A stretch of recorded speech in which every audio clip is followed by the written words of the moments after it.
Hey guys, tonight we are going to step into the worn-out shoes of someone with one of the strangest, loneliest, and most misunderstood jobs in history. We're heading back to a time of deep faith and even deeper fear, to the misty hills of Britain, to become a person who lived on the absolute fringe of society.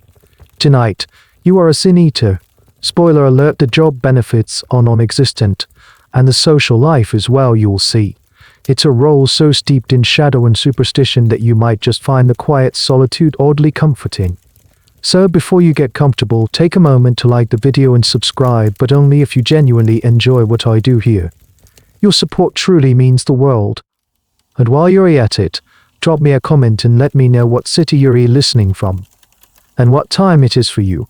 I love seeing how far these stories travel. Now, dim the lights, maybe turn on a fan for that soft background hum, and let's ease into tonight's journey together. The first thing you're aware of is the cold. It's not an aggressive, biting cold, but a deep, damp chill that seems to seep up from the packed earth floor of your hut. It lies in the rough, damp-smelling thatch of the roof and clings to the soot-stained wattle and daub walls. You pull a thin, scratchy wool blanket a little tighter around your shoulders, but it does little to help. It's more of a habit than a solution. Your home, if you can call it that, is a single, small room. There's a hearth in one wall, but the fire has long since died down to a few sullen, glowing embers that cast flickering, unreliable shadows. A rickety stool, a wooden sleeping platform covered in straw, and a small, scarred table are your only furniture. You trace a long, spittery crack in the wall with your finger. You know all the cracks by heart. They are your silent companions. Your hut isn't located within the cozy, communal cluster of the village. Oh no, it's been deliberately placed at a distance, nestled uneasily at the edge of the dark woods, separated from the proper folk by a muddy, untrodden stretch of field. No one from the village uses the faint path that leads to your door. Children are warned away from it, their parents pulling them close and whispering a name for you, a title, a job description that is always spoken with a mix of fear and disgust. You know what they think of you. You are a necessary evil. A tool to be used in times of ultimate desperation and then immediately discarded, hidden away until the next salt eater's on the brink of damnation. The local priest preaches against you from his pulpit, calling your work a pagan blasphemy, a dark perversion of confession and absolution. Yet, when death comes knocking, when a family fears their loved one died with unforgiven sins on their soul, it's not always the priest they send for in the dead of night. Sometimes it's you. This whole arrangement is a fascinating dance of folk belief and official doctrine. The church offered last rites, of course, a way to cleanse the soul before death. But what if death came suddenly, an accident in the field, a swift illness, a final breath taken before the priest could arrive? The fear of a soul wandering in purgatory, or worse, was a palpable, terrifying reality for these people, and so they created their own spiritual loophole. The very existence of your role is something historians still argue about. Was the Sin Eater a formally recognized, albeit reviled, profession in communities across the British Isles, or was it more of a local legend, a piece of grim folklore that only occasionally saw a real, desperate person step up to perform the act? The accounts are scattered, often written down decades or even centuries after the supposed events, like those collected by the folklorist Bertram Puckler. There are no official employment records for a sin eater, no guild, no union. You exist in the murky space between historical fact and whispered tale. But for you, sitting here in the cold, it feels real enough. The memory of the last time you were summoned is still sharp. The taste of coarse bread, the bitterness of the ale, the weight of another person's life settling upon you. You look at your hands in the faint glow of the embers. They look like your own hands, but sometimes you feel they are not. They are repositories. They have carried the quiet desperation of families and the unspoken failings of the dead. It's a terrible business model, really. Your clients are always one-time customers, and they never leave a good review. A gust of wind rattles the poorly fitted door, and you flinch. Every unexpected sound in the night could be the one. The hesitant, fearful footsteps of a messenger coming to summon you to do the one thing that allows you to survive, even as it pushes you further into the shadows. The cold is a constant companion, but the hunger is a far more demanding one.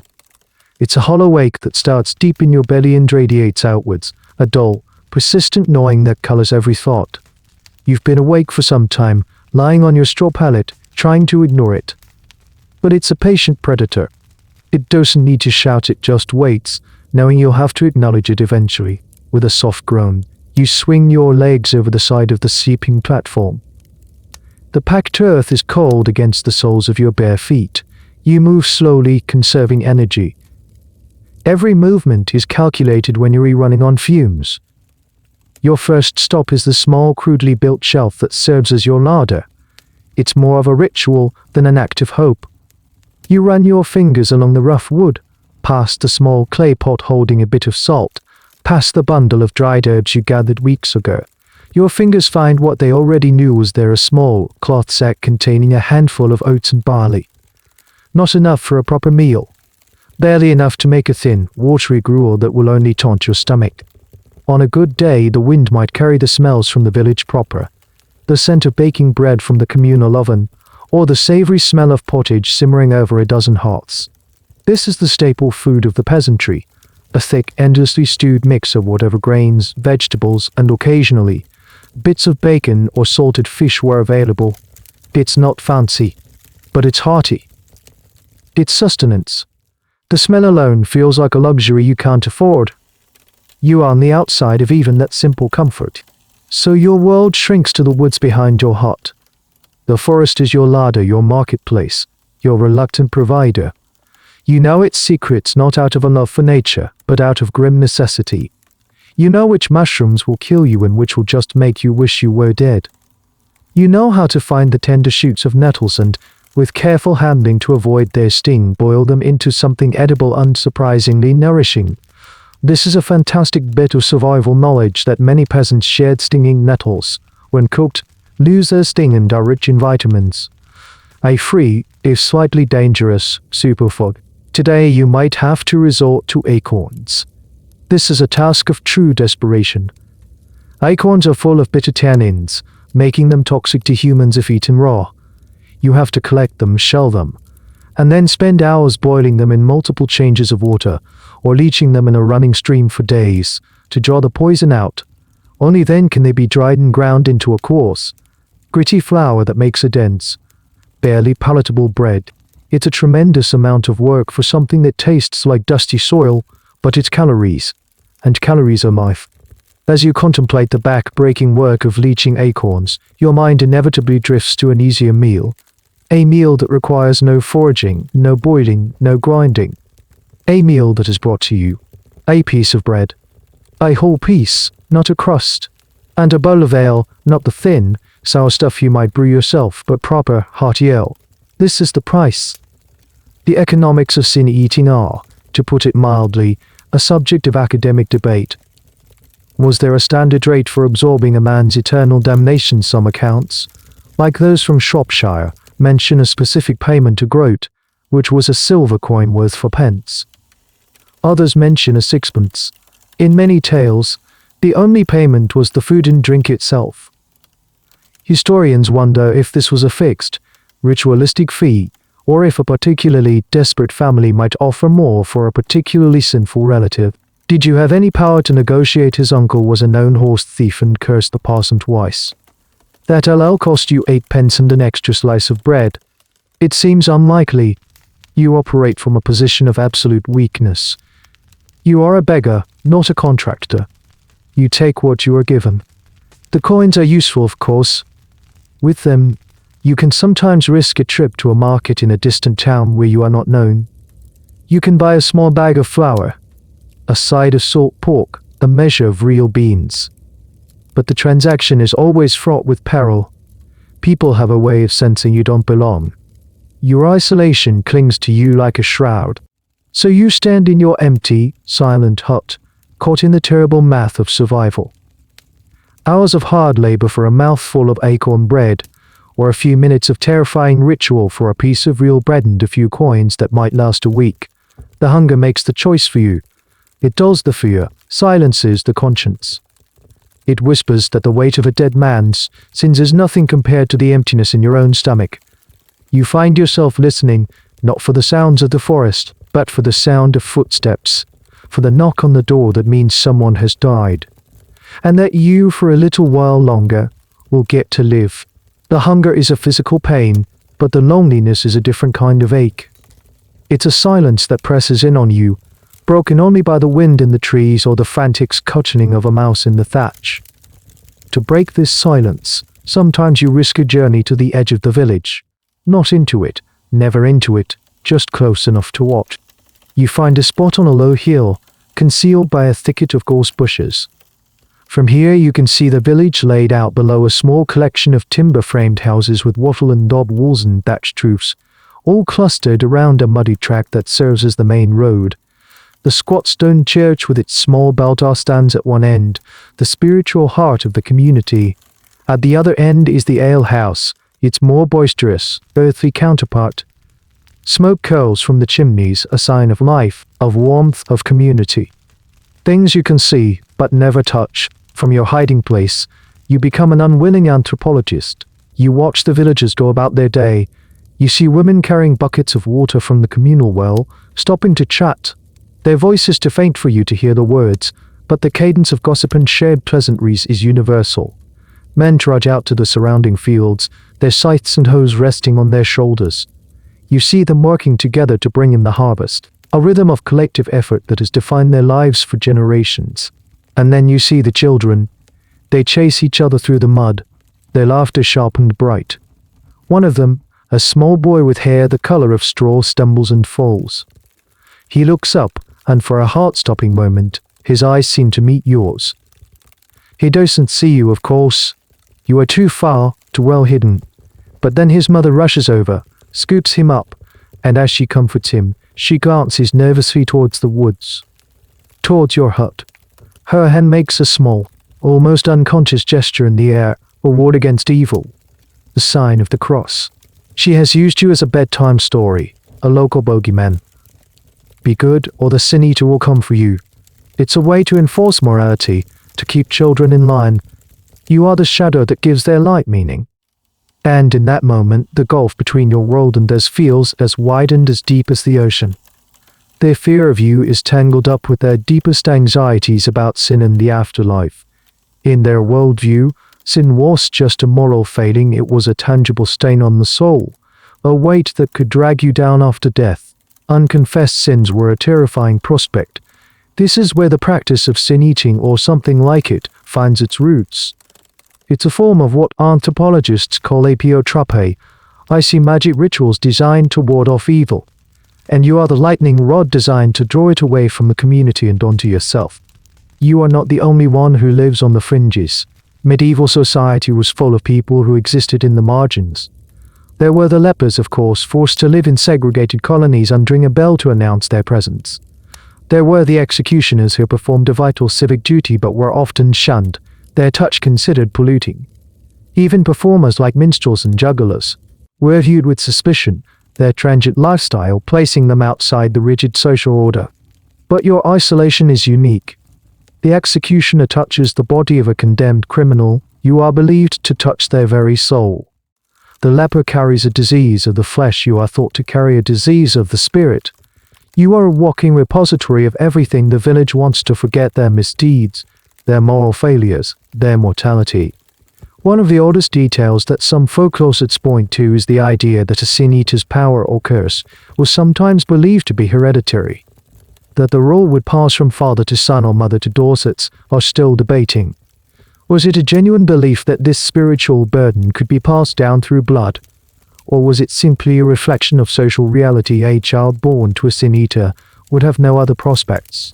They would be tainted by their parents' reputation from birth, trapped in the same cycle of fear and ostracism, with no other way to survive. The inheritance was magical but social. As dusk begins to settle, painting the sky in shades of bruised purple and orange, the village lights up. Small, flickering lights appear in the windows as families light tallows or rushlights reeds dipped in fat. The warm glow is inviting, a symbol of home and safety.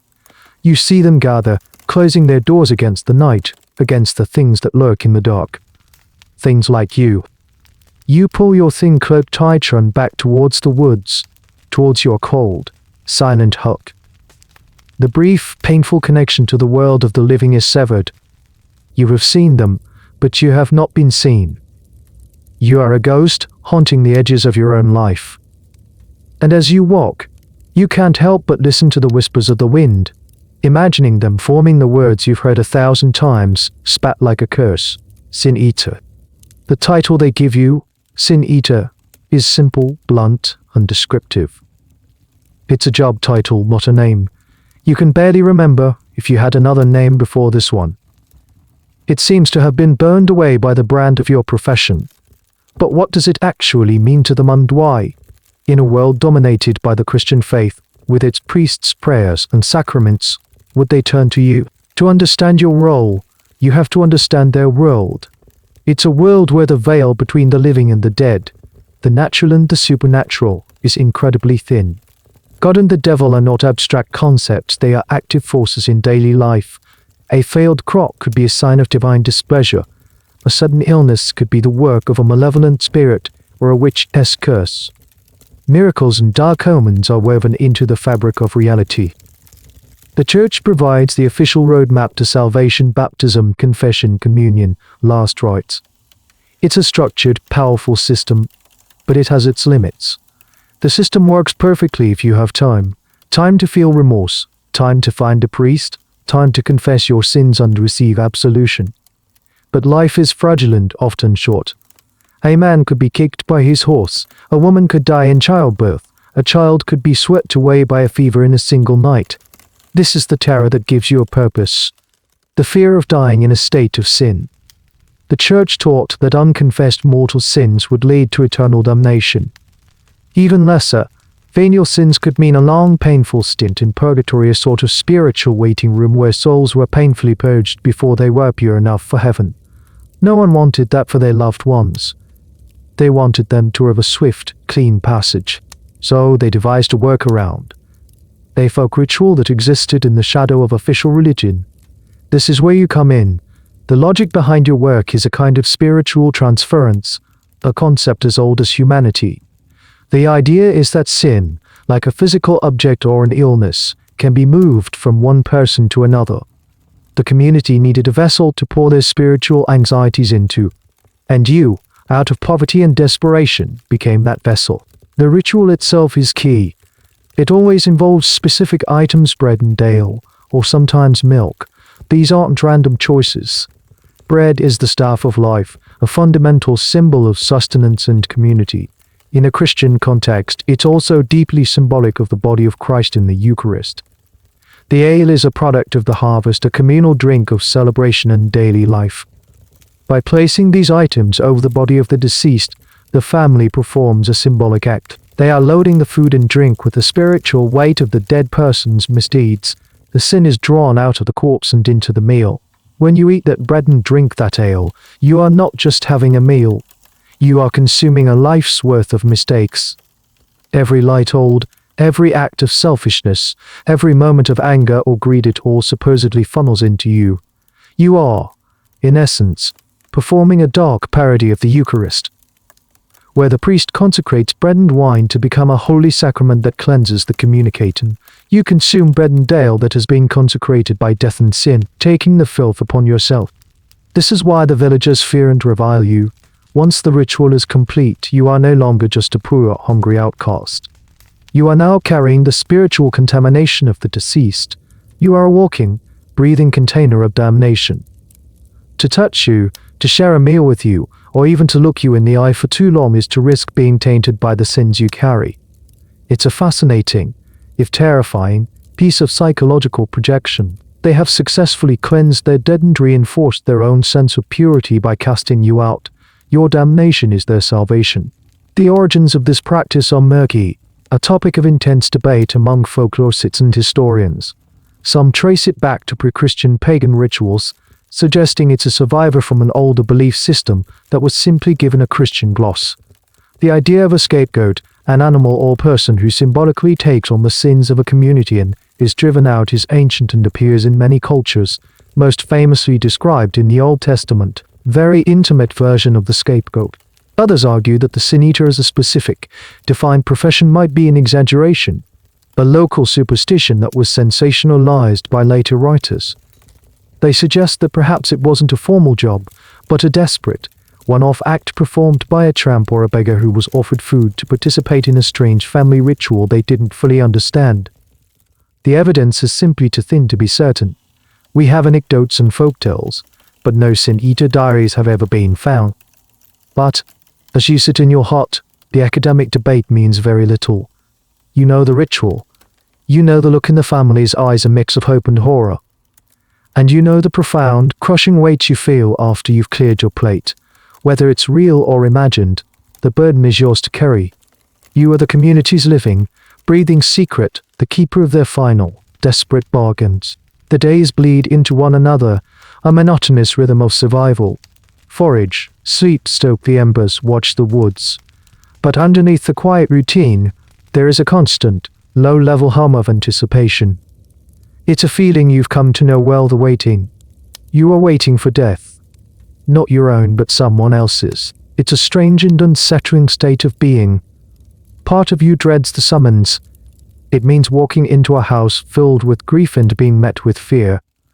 It means performing the ritual that leaves you feeling hollowed out and heavy at the same time. It means another layer of sin settling onto your soul, another reason for the villagers to hate you.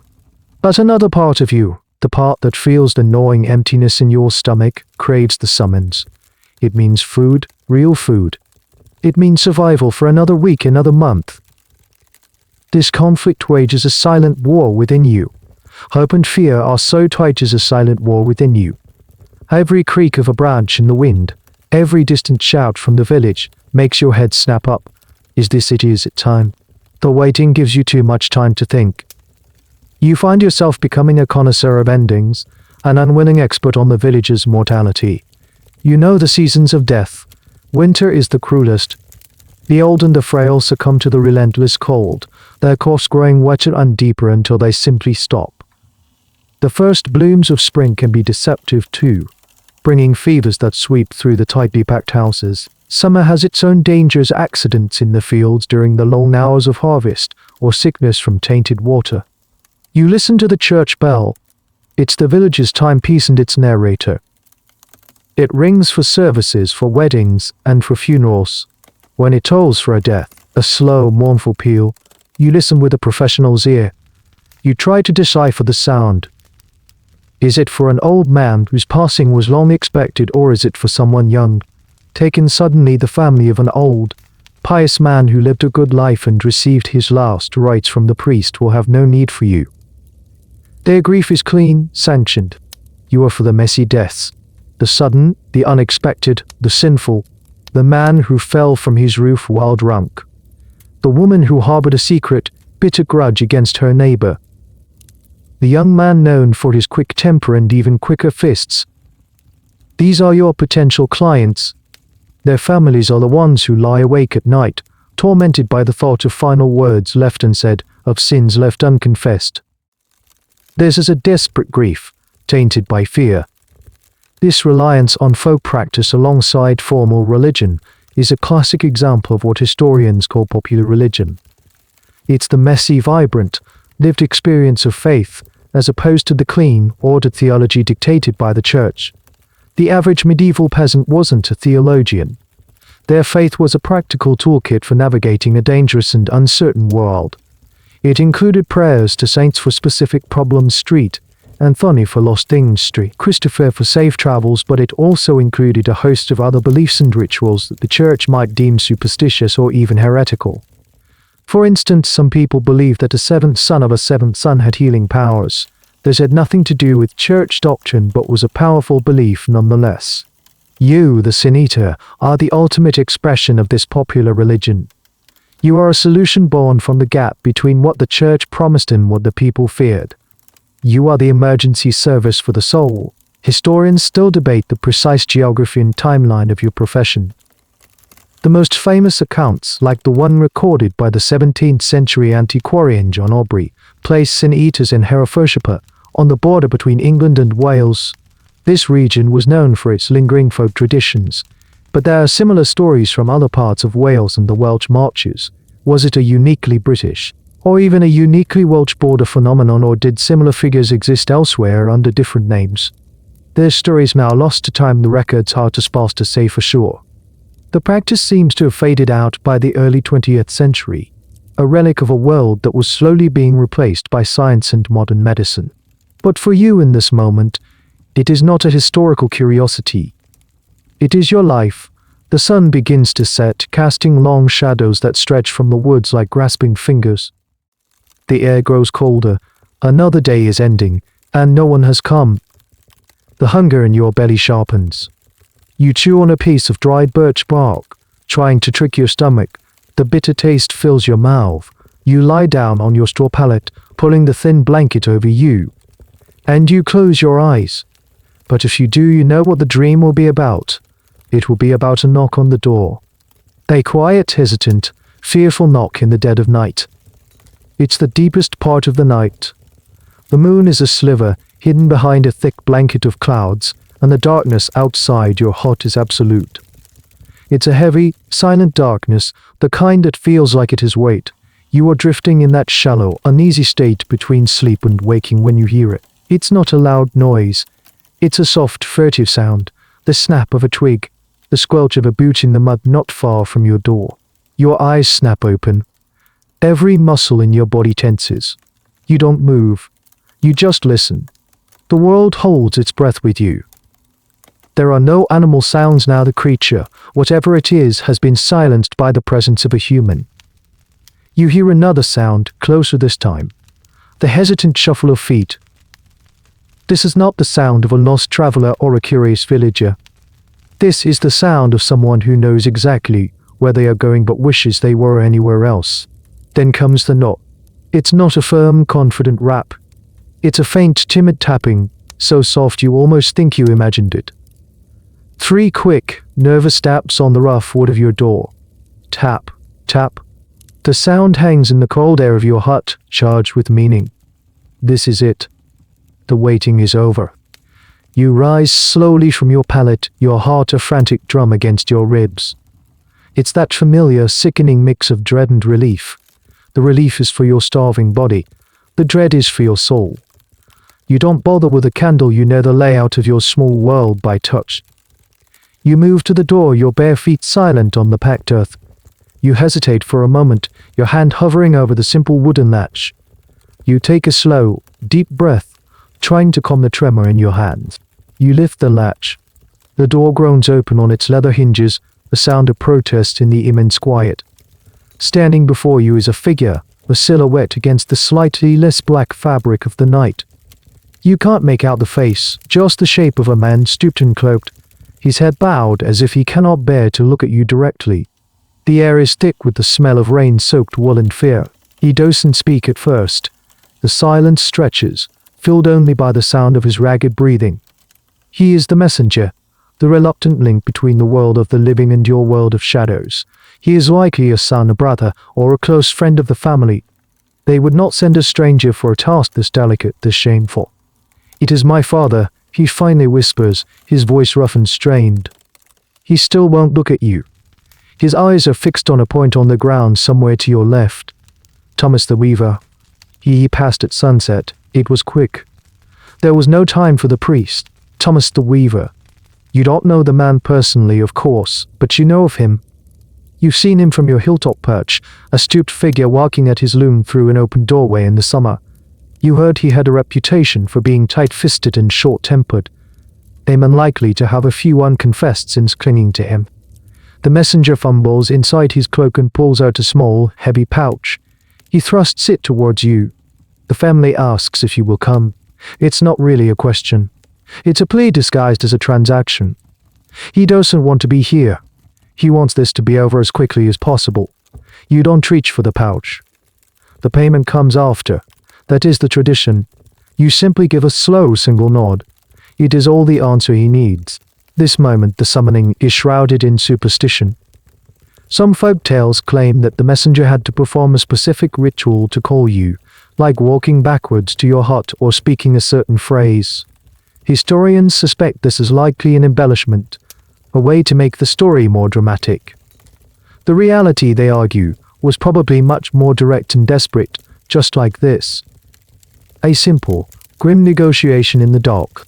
There's a strange detail in some of the scant literature on sin eating, the idea that you, the eater, were not allowed to speak from the moment you accepted the commission until the ritual was over. Your sign that you were now operating in a different, liminal space between the living and the dead. Whether this was a widespread rule is, like so much else about you, a matter of academic speculation. But it feels right. Words are for the world of the living, and you are about to leave it. The messenger visibly sags with relief at your nod. His duty is almost done. Now all he has to do is lead you back. Follow me, he mutters, already turning away, eager to put distance between you and him. He doesn't want to walk beside you. He wants you to trail behind him like a shadow he is towing. You step out of your hut and into the cold night air. You pull your thin cloak around you, a meager shield against the damp.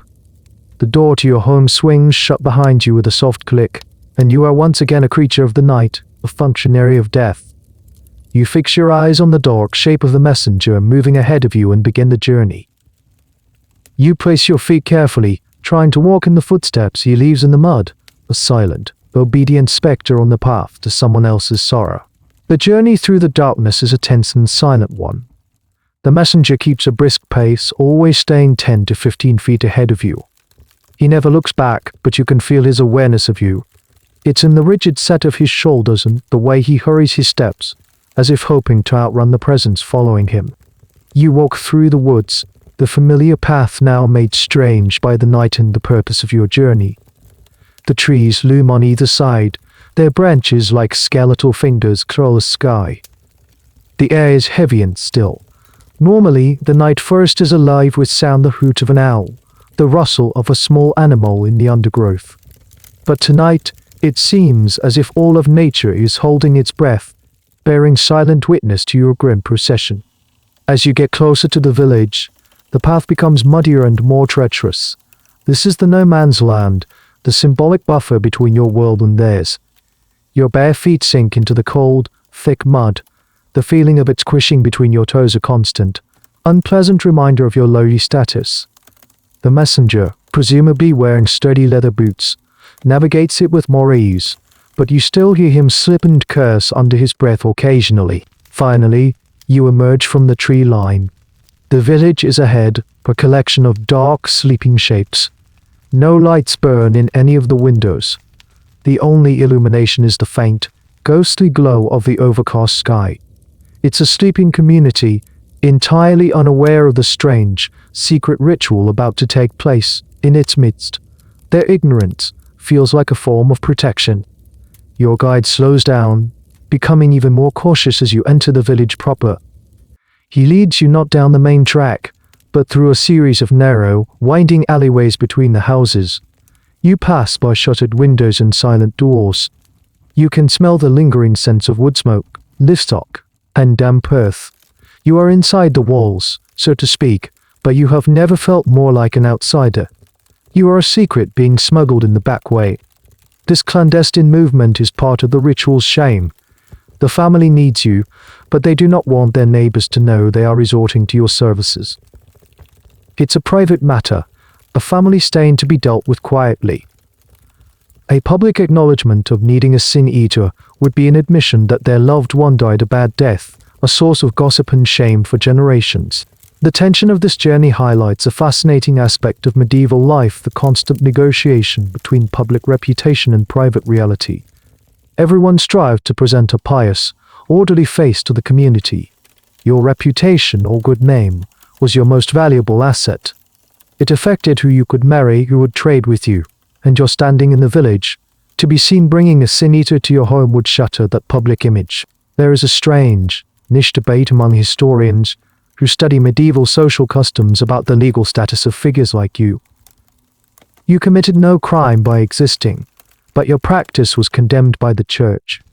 Were you ever formally prosecuted, it seems unlikely. The practice was so localized and secretive that it probably flew under the radar of official justice systems.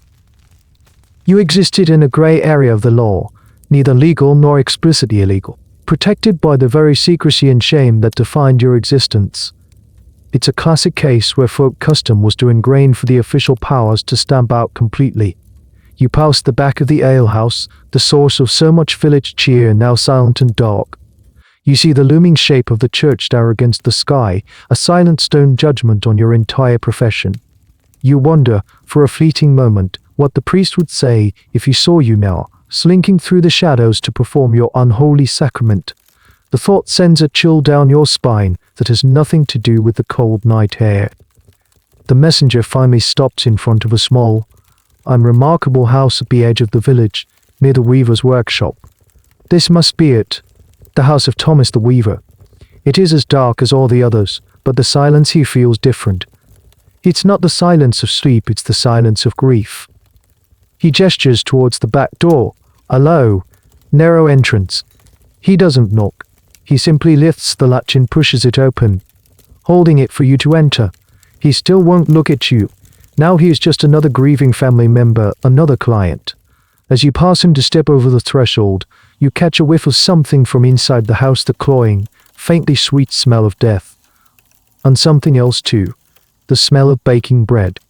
Stepping over the threshold is like crossing into another world. The air inside is thick, warm, and heavy with the mingled scents of human sorrow, stale life, and the unmistakable odor of the recently deceased. It's a smell you know intimately, a scent that clings to your memory long after the ritual is done. The house is a single, large room, much like your own hut but bigger and more cluttered with the possessions of a lifetime. A long table and benches dominate the center of the room. A large loom, the source of the family's livelihood, stands silent in one corner, its threads half woven, a lace work interrupted. The main hearth is cold, but a smaller fire burns in a stone bake oven built into the side of the chimney, the source of the bread smell. It casts a low, flickering light, making the shadows dance and deepen in the corners. Your eyes adjust to the dimness, and you see them. The family.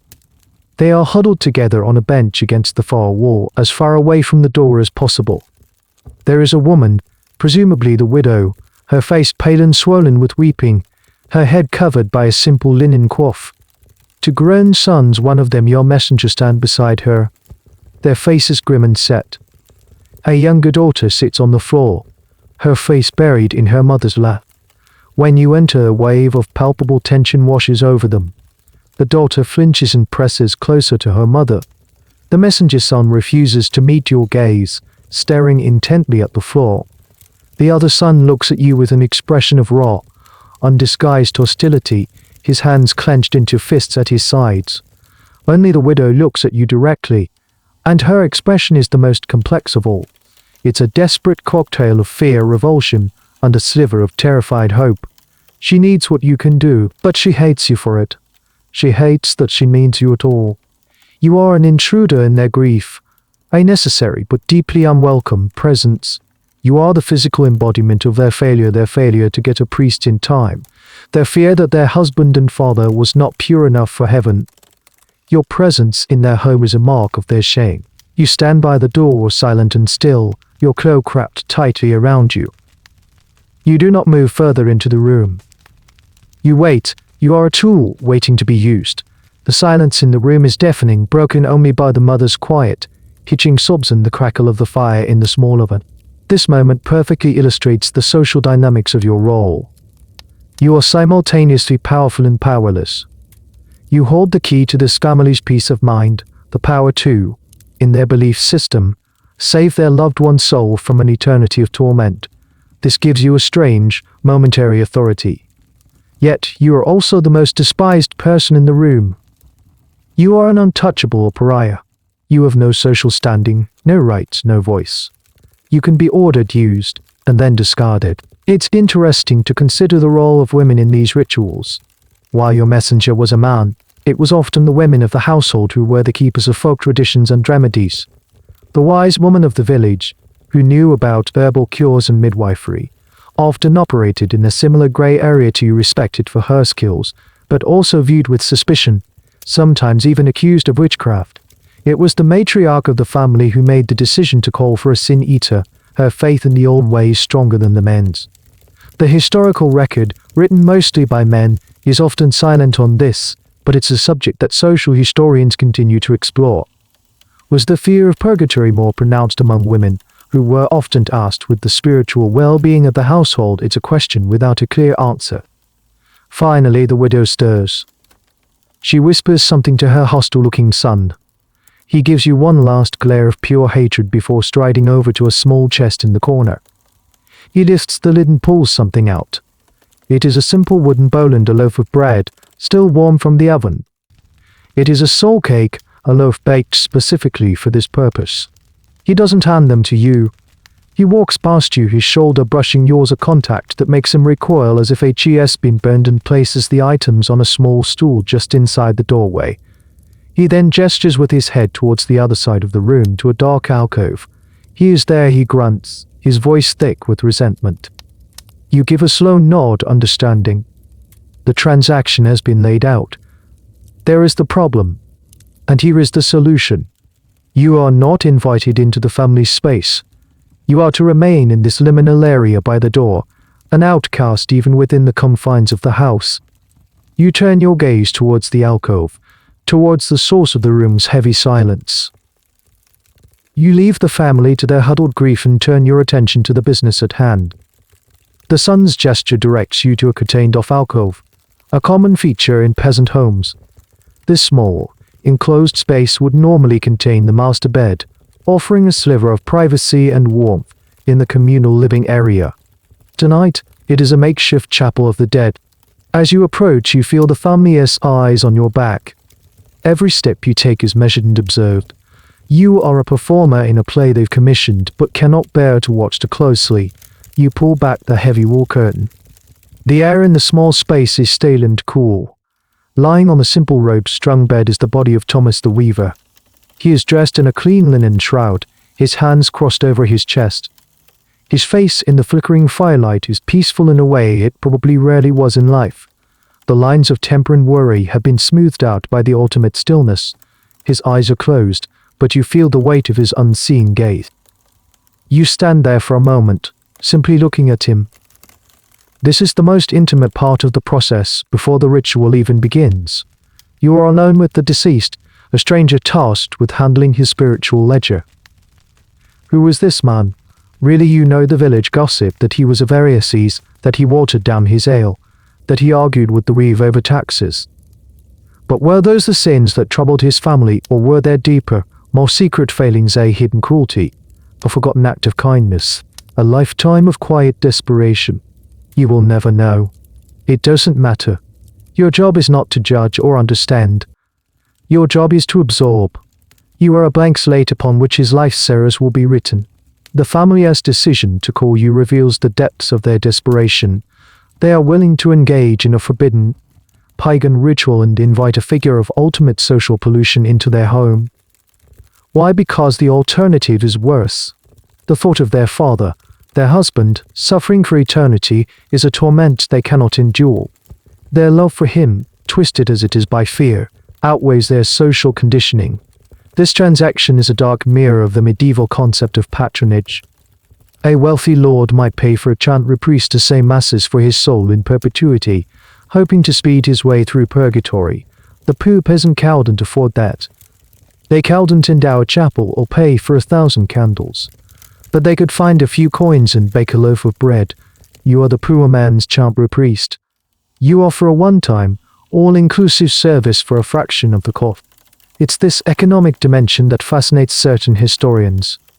They argue that sin-eating can be seen as a form of social protest, a people's theology created in opposition to the church's monopoly on salvation, which often seemed to favor the rich. The church sold indulgences, which could reduce time in purgatory, a practice that was famously controversial. While an indulgence was a piece of paper from a bishop, you offered a living, breathing ritual. To a grieving, uneducated family in the middle of the night, the historical sources are silent on whether sin-eaters were ever seen in this light, as rebels or champions of the poor. It's more likely they were just seen as frightening necessities, but the academic theory is a compelling one. You look at the weaver's still face. Did he know his family would do this for him? Did he ever, in a moment of fear, consider his own end and wonder who would cleanse his soul? Or is this ritual entirely for the benefit of the living? A way for them to manage their own grief and fear? You suspect it's the latter. The dead are beyond caring. This is for the survivors, for their peace of mind. You notice a small, personal detail. Tucked into the shroud, near his crossed hands, is a small, carved wooden bird. A child's toy, perhaps a memento from one of his children, or a memory of his own long-gone childhood. It's a touchingly human detail in this grim, supernatural proceeding. A reminder that before he was a collection of sins to be consumed, he was a man. A father, a husband. This detail is a small, sad piece of a specific type of folk belief. People often buried their dead with grave goods, objects that were meaningful to the person or thought to be useful in the afterlife. While the church discouraged this as a pagan practice, it persisted for centuries.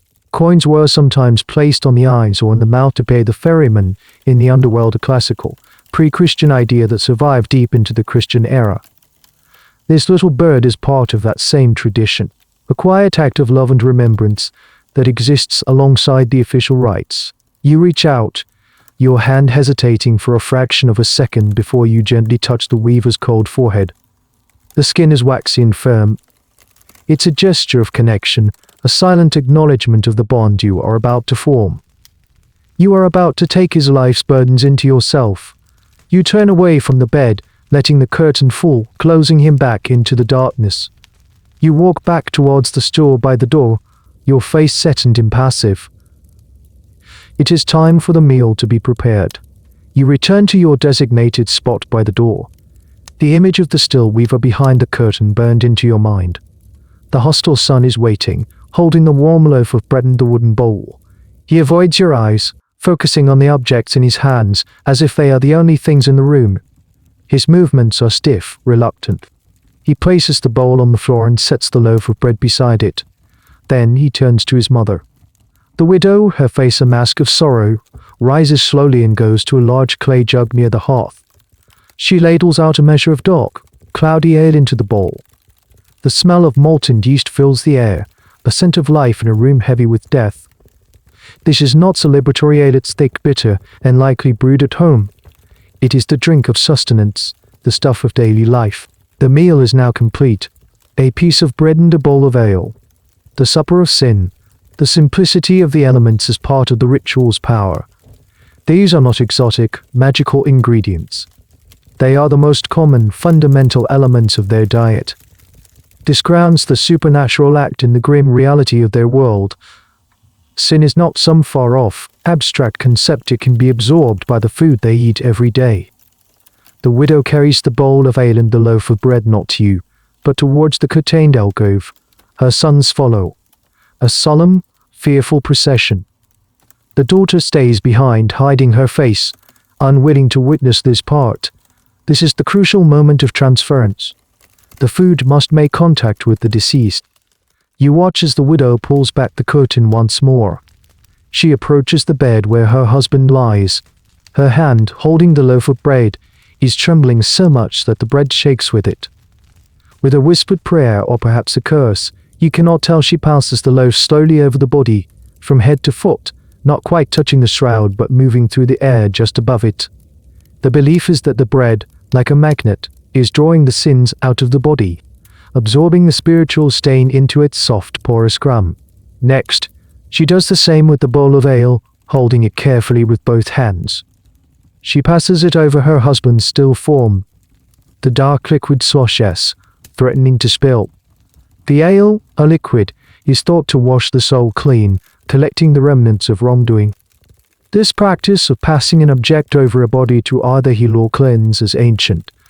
It's a form of sympathetic magic, the belief that an object in proximity to another can absorb its qualities. Folk healers might pass a stone over a wound while chanting, believing the stone would draw out the sickness. Here, the same principle is applied to the soul. It's a tangible, physical way for the family to feel they're doing something, actively participating in the cleansing of their loved one. There is, as with everything about your profession, scholarly debate about the specifics of this ritual. Did the food actually have to be placed on the chest of the deceased, as some of the more dramatic accounts claim, or was passing it over the body sufficient? Some tales even suggest that a lit candle had to be passed over the body as well, its flame burning away a portion of the sin before you consumed the rest. The historical record is a patchwork of local variations. What mattered was the intent to imbue the food and drink with the spiritual essence of the dead man's failures. Once the ritual is complete, the widow backs away from the bed as if from a venomous snake. The bread and ale are no longer just food. They are now spiritually radioactive, saturated with the moral filth of a lifetime. The hostile son, his face even paler than before, steps forward. He takes the loaf and the bowl from his mother's trembling hands. He carries them back across the room, holding them away from his body, as if they might contaminate him through proximity alone. He doesn't hand them to you. He sets them down on the floor in front of you on the cold, dirty earth. The message is clear. You are not worthy to eat from a table or even a stool. You are to eat like an animal from the ground. It is the ultimate act of degradation, reinforcing your status as an outcast. You are lower than they are, a necessary vessel for their filth. You look down at the meal, the soul cake, as it's sometimes called, and the bowl of dark ale. It looks like any other humble meal, but you know what it contains. Or rather, what this family believes it contains. The way to lust is lies. It's all there, waiting for you. The room is silent again, all eyes on you. The family, the house, the night itself, they are all waiting for you to eat. The silence in the room is absolute, a heavy blanket woven from grief, fear, and expectation. All you can hear is the soft crackle of the oven fire and the frantic beating of your own heart. The family watches you, their faces a mixture of horror and fascination. This is the moment they have paid for. You kneel down on the cold, packed earth floor. The gesture is one of humility, of submission. You are not a guest at a feast, you are a supplicant before a grim altar. Your knees ache, a dull protest against the hard ground, but you ignore it. Your focus narrows to the two objects before you, the loaf of bread and the bowl of ale. The bread is a simple, rustic loaf, probably made from a mix of barley and dry flour. It's dark, dense, and has a rough, uneven crust. It's still slightly warm, the heat radiating from it a strange comfort in the cold room. You reach for it, your fingers closing around its coarse texture. It feels solid, real. It feels like just bread. But in the theater of this ritual, it is so much more. As you lift the loaf, you are keenly aware of the symbolism. This is the bread of affliction. By eating it, you are agreeing to take the spiritual maladies of Thomas the Weaver into yourself. You are becoming him in a way. You are accepting his moral debts as your own. His soul, they believe, will be lightened, freed from the sins that anchor it to the earth, while your own soul will grow heavier, more burdened. You look at the loaf in your hands. You can see the dark flecks of bran in the crumb, the slightly charred spots on the crust where it was closest to the oven's heat. Your stomach, which has been a hollow ache for days, clenches with a pang of raw, animal hunger. It screams at you to just eat, to tear into the bread and sate the gnawing emptiness. But your mind knows the price of this meal. This act of consumption as a spiritual transfer is a recurring theme in folklore worldwide. In some cultures, warriors would eat the heart of a brave enemy to gain their courage. In others, parts of a sacred animal were consumed to imbibe its spirit. Your role is the dark inversion of this. You are not eating to gain strength or courage. You are eating to absorb weakness, failure, and corruption. You are a spiritual landfill. You bring the bread to your lips. The smell is earthy and wholesome, a stark contrast to the purpose it now serves. You hesitate for a fraction of a second, a silent rebellion against your fate. But the hunger wins. The need to survive wins. You take the first bite. The bread is tough and chewy. It's not the light, airy bread of the wealthy. It's the bread of subsistence, designed to fill the belly and last. As you chew, the taste is normal. It tastes of grain and yeast and smoke. There is no foul taste of sin, no spectral bitterness. It's just bread. But, as you swallow that first mouthful, you feel the weight of the family's gaze upon you. You're not just eating, you are performing. Your slow, deliberate chewing, your solemn expression, it's all part of the service.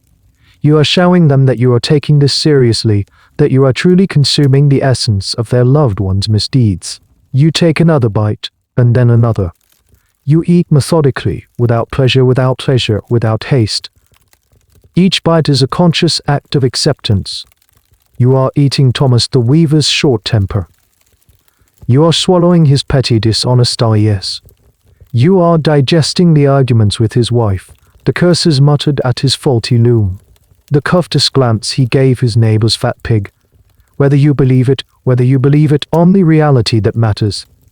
One of the more peculiar, and likely apocryphal, details that surfaces in some antiquarian accounts is the idea that the sin-eater had to recite a specific formula while eating. Something along the lines of, "I give easement and dress now to thee, dear man. Come not down the lanes or in our meadows, and for thy peace I pour my own soul." Historians are highly skeptical of this. It sounds more like a dramatic invention, something of folklore that would add to spice up the story. The real ritual was likely silent, its power derived from the action itself, not from any spoken words.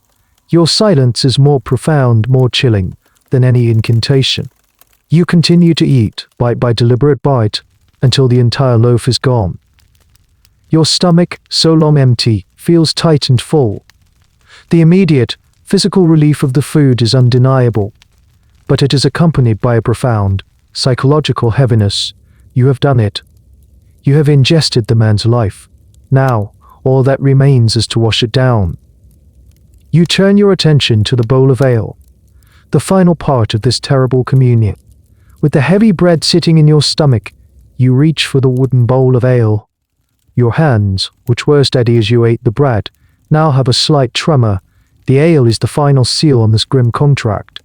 It is the solvent that will dissolve the sins you've just consumed and ensure they become a permanent part of you.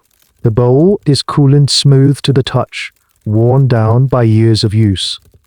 It's a family-ace drinking vessel, something they would have passed around the dinner table on any other night. Tonight it is a chalice of corruption. You lift it, the dark liquid swashing gently, its malty, slightly sour smell rising to meet you. This isn't just any drink. In many ancient traditions, liquid is seen as a medium for spirits and essences. Holy water is blessed to carry purity. Cursed potions are brewed to carry ill will. This ale, having been passed over the body of Thomas the Weaver, is now believed to be a conduit for his spiritual residue, the final rinse cycle for a stained soul. You raise the bowl to your lips. The family leans forward almost imperceptibly, their vigil nearing its end. Their hope and fear are focused entirely on you and the dark you drink. You pause, the rim of the bowl just touching your mouth. You look into the murky depths of the ale. It's so dark you can't see the bottom. It feels like staring into a deep, dark well.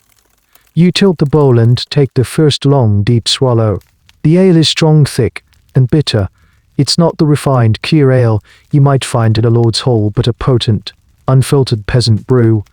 It's nourishing in its own right, often called liquid bread for good reason. The bitterness is sharp on your tongue, and the yeasty thickness coats your throat as it goes down. As with the bread, there's no supernatural taste, no foulness beyond the normal character of the brew. It's just ale. But as the liquid fills your belly, mingling with the dense bread, a profound sense of finality washes over you. This is the act that concludes the transfer. The bread consumed the solid sins, the actions, the deeds. The ale consumes the liquid ones, the ill thoughts, the bitter words, the moments of envy and despair. Together they represent a full accounting of a human life. You drink steadily, without pausing for breath, draining the bowl in a series of long, deliberate swallows. The family needs to see the bowl emptied. There can be no leftovers. No sin can be left behind. To leave even a drop would be to fail in your duty, to leave their loved one only partially cleansed. This part of the ritual echoes many cultural traditions. Libations or offerings of drink are common across history. The ancient Greeks poured out wine to their gods. In some cultures, a drink is spilled on the ground for the ancestors. These are acts of giving. Your act is one of taking. You are an anti-libation, a vessel that receives instead of gives. An interesting undebated point among academics is the psychological state of the sin eater. Did you have to believe in the ritual for it to work, or was it enough that the family believed? Most historians lean towards the latter. You are a service provider. Your personal faith or lack thereof is irrelevant. You are paid for the performance, for the psychological relief you bring to your clients. And yet, it's hard to imagine anyone could perform this act repeatedly, surrounded by such intense belief and emotion, without it having a profound effect on their own psyche. Could you truly remain a detached skeptic when an entire room full of people are looking at you, as if you were swallowing damnation itself? The line between performance and belief might begin to blur over time. You lower the empty bowl from your lips. You hold it upside down for a moment, letting the last single drop of dark ale fall to the dirt floor. It is done. The meal is over. The sins of Thomas the Weaver have been consumed. You place the empty bowl back on the floor beside where the bread once was. A deep, heavy silence descends upon the room once more, but it's a different kind of silence. The tension has broken. The air, which was thick with fear, now holds a sense of exhausted, fragile relief. You can feel it in the way the widow's shoulders sunk, in the long, slow breath the hostile sun lets out. They have done what they could. The rest is now on you. You have taken their burden, and in doing so you have freed them. The weight that has left them has now settled squarely upon your own soul. The ritual is over. The bread has been eaten, the ale has been drunk. For a few brief seconds, there is a strange, shared stillness in the room. You have fulfilled your part of the bargain. You can feel the heavy, starchy meal settling in your gut, a purely physical sensation, but it is accompanied by something else, something harder to define. It's a feeling of profound psychic weight. It's not a sudden, dramatic crushing. It's more like a subtle shift in the atmosphere around you. The air feels denser. The shadows in the corners of the room seem to cling to you a little more tightly. You feel full. Not just with food, but with the residue of another man's existence. It's the weight of his 80 years of living, his joys, and most importantly, his failings. Of course, you know this is just a feeling. It's the power of suggestion, the psychological toll of the intense ritual you've just performed. Your mind, influenced by the potent belief of the family and the grim solemnity of the occasion, is creating a sensation to match the narrative. You haven't literally ingested sin particles, but in this world, belief has its own gravity. The family, on the other hand, seems lighter. The widow lifts her head, and for the first time, a flicker of something other than raw grief crosses her face. It's a faint glimmer of peace. The hostile son unclenches his fists. The messenger son, who has been staring at the floor this whole time, finally dares to glance up, not at you, but at the curtained alcove where his father lies. He looks like a man who has just laid down a heavy burden he has been carrying for too long. They believe it worked. They believe their husband and father is now free. His soul, lightened and unburdened, can now begin its journey to the afterlife without the anchor of his earthly misdeeds. The relief in the room is a quiet, fragile thing, but it's real, and it was purchased at your expense. This concept of spiritual weight is a fascinating one, and it appears in many different belief systems. Ancient Egyptians believed the heart of the deceased was weighed against the feather of Maat, the goddess of truth and justice. If the heart was heavy with sin, it would be devoured by a monster. Christianity, too, uses the language of burdens. My yoke is easy, and my burden is light, says Jesus in the Gospel of Matthew, offering a contrast to the heavy burden of sin. You are the living embodiment of the heavy burden. You have taken the weight from the scales of justice and placed it upon your own. Each time you perform this ritual, you add another layer. You are no longer just you. You are you, plus the angry farmer from last spring, plus the woman who died in childbirth with the secret, plus Thomas the Weaver. Your soul is not your own, it's a composite entity, a collection of borrowed darkness. This idea leads to a rather grim but logical question, one that folklorists and theologians have pondered. Is there a limit to how much sin one person can absorb? Can a sin eater become full? The folklore is silent on this. There are no stories of a sin eater spontaneously combusting or collapsing under the spiritual pressure. But it's a chilling thought. You are a vessel, and every vessel has a breaking point. As you remain kneeled on the floor, you feel a subtle shift in your own perception. The world seems a little grayer, a little more muted. It's as if a fine layer of dust has settled over everything. Is this the weaver's melancholy you've just ingested, or is it simply the exhaustion and the psychological fallout of your grim work? It's impossible to tell where the ritual ends and your own feelings begin. The two have become hopelessly entangled. This is the true cost of your profession. It's not just the social ostracism or the fear you inspire. It's this internal erosion. It's the slow, steady process of losing yourself, of your own identity being overwritten by the lives and deaths of others.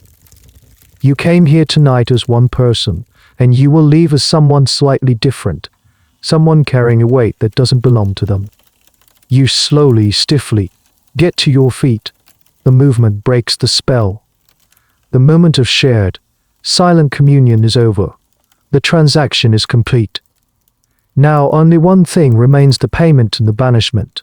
The family's relief at their father's salvation does not translate into kindness or gratitude towards you. In fact, it's the opposite. Now that they have what they need from you, you are no longer just an outcast. You are a monster. You are a living, breathing container of their loved one's filth, and they need to get you out of their house as quickly as possible. The fragile peace in the room shatters the moment you stand up. The family's relief instantly curdles back into fear and disgust. The ritual is done, the service rendered. You are no longer unnecessary till you are a source of contamination that must be purged from their home. The hostile son, who now seems to have taken charge, steps forward. He doesn't approach you directly. He stops a few feet away, his body tense, as if ready to spring back at a moment's notice. He reaches into the pouch at his belt and pulls out a few small, dull metal discs, coins. He doesn't place them in your hand. He doesn't even offer them to you. With a flick of his wrist, he tosses them onto the dirt floor in front of you. They land with a soft, metallic clink in the dust near where the bowl and bread had been. Clink. The sound is sharp and dismissive. It's a handful of pence. A meager sum. Enough to buy a small amount of flour or a little salted fish. Enough to keep the gnawing hunger at bay for a few more days. This is the price of a man's soul. It's a pittance. But you have no power to negotiate. This is not a transaction between equals. You bend down slowly to pick up the coins. The dirt grinds under your fingernails as you gather them. They are cold to the touch. This is your payment. Not just the coins, but the act of humiliation itself. You are being paid like a dog, with scraps tossed on the floor. This is part of the ritual to the final reinforcement of your lowly status. They have paid you for your service, and this payment severs all ties, all obligations. The contract is fulfilled. This method of payment is a powerful symbol. In medieval society, the way money or goods changed hands was full of social meaning. A gift given from one noble to another was a sign of alliance. A wage paid to a skilled craftsman was a sign of respect for his trade. Tossing coins on the ground was an act of profound insult, reserved for beggars, lepers, and outcasts. It was a way of giving charity without risking the pollution of physical contact. You are being treated with the same level of revulsion. By touching you, or even handing you something directly, they would risk being tainted by the sins you now carry. The coins themselves, having been touched by the sun, are now being transferred to you, and with them any lingering connection to the family is broken. There is a fascinating and somewhat contentious theory among economic historians about the moral economy of the peasant class.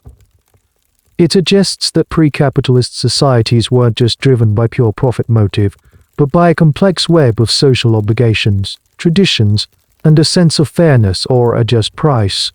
For example, a baker who raised his prices too high during a famine would be seen as morally corrupt. Your transaction exists completely outside this moral economy. There is no fair price for damnation. The fee is purely symbolic, a token gesture that allows the family to tell themselves this was a paid service, not a desperate act of forbidden magic. The eagerness of the pay is a reflection of your worthlessness in their eyes. As you close your hand around the cold coins, you can feel the family's impatience radiating across the room. They want you gone. Now.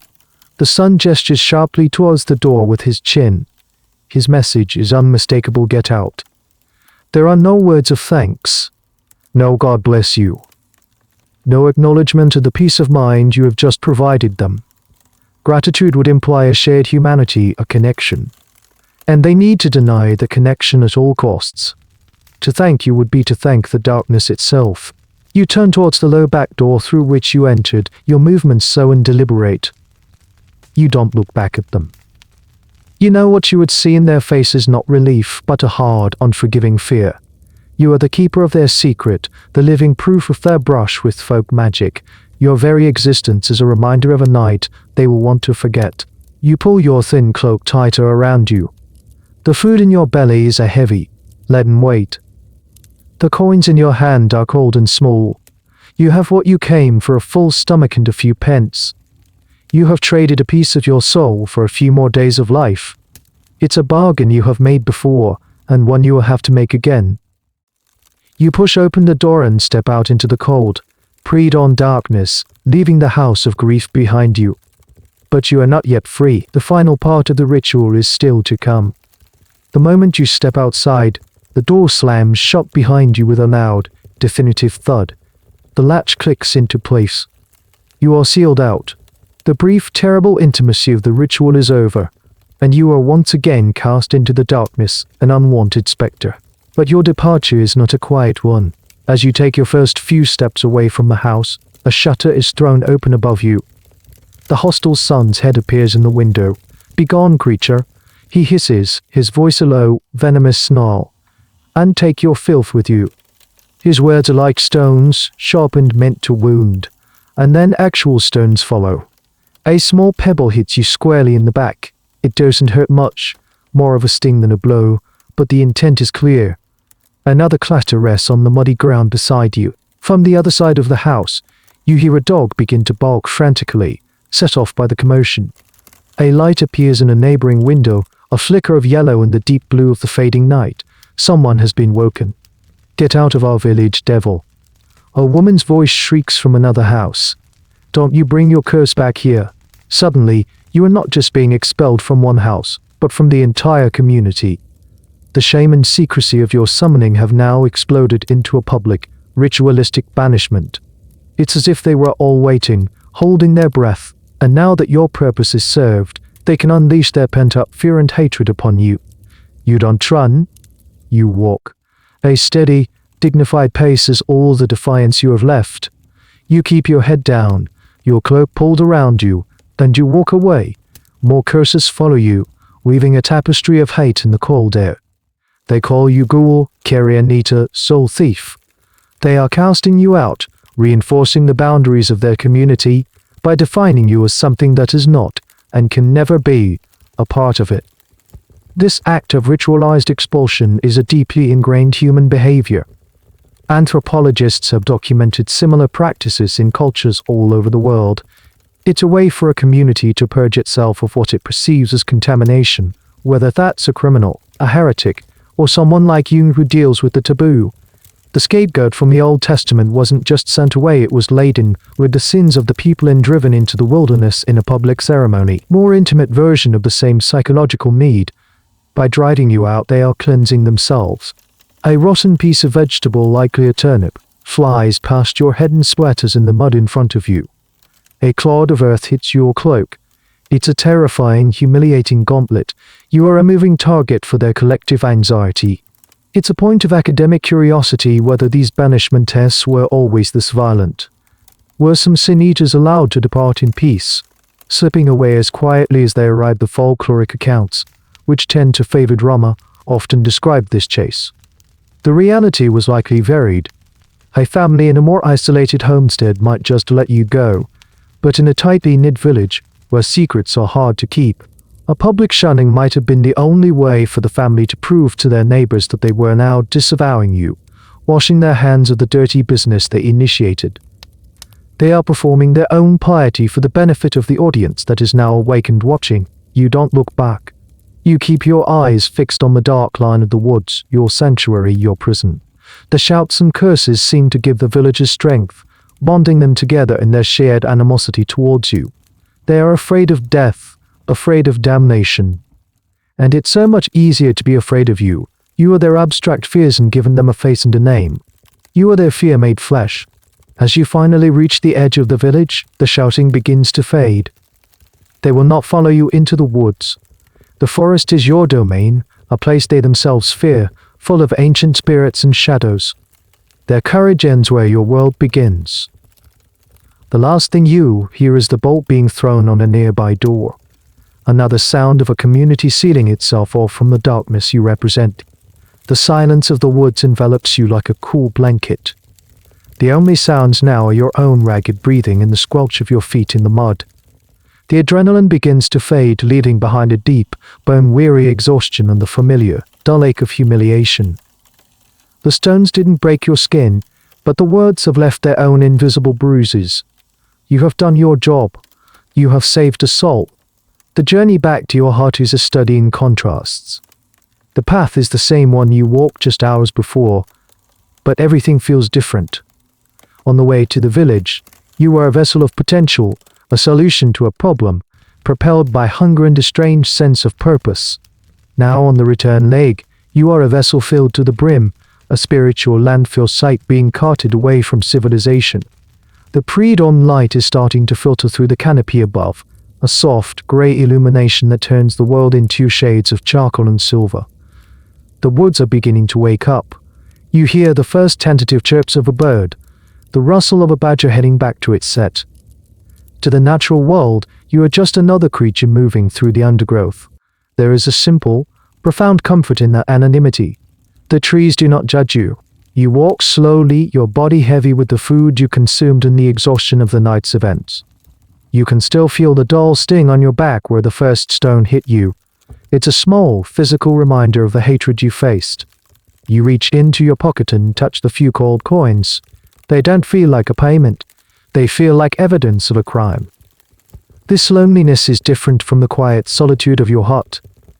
This is a loneliness that has been actively imposed upon you.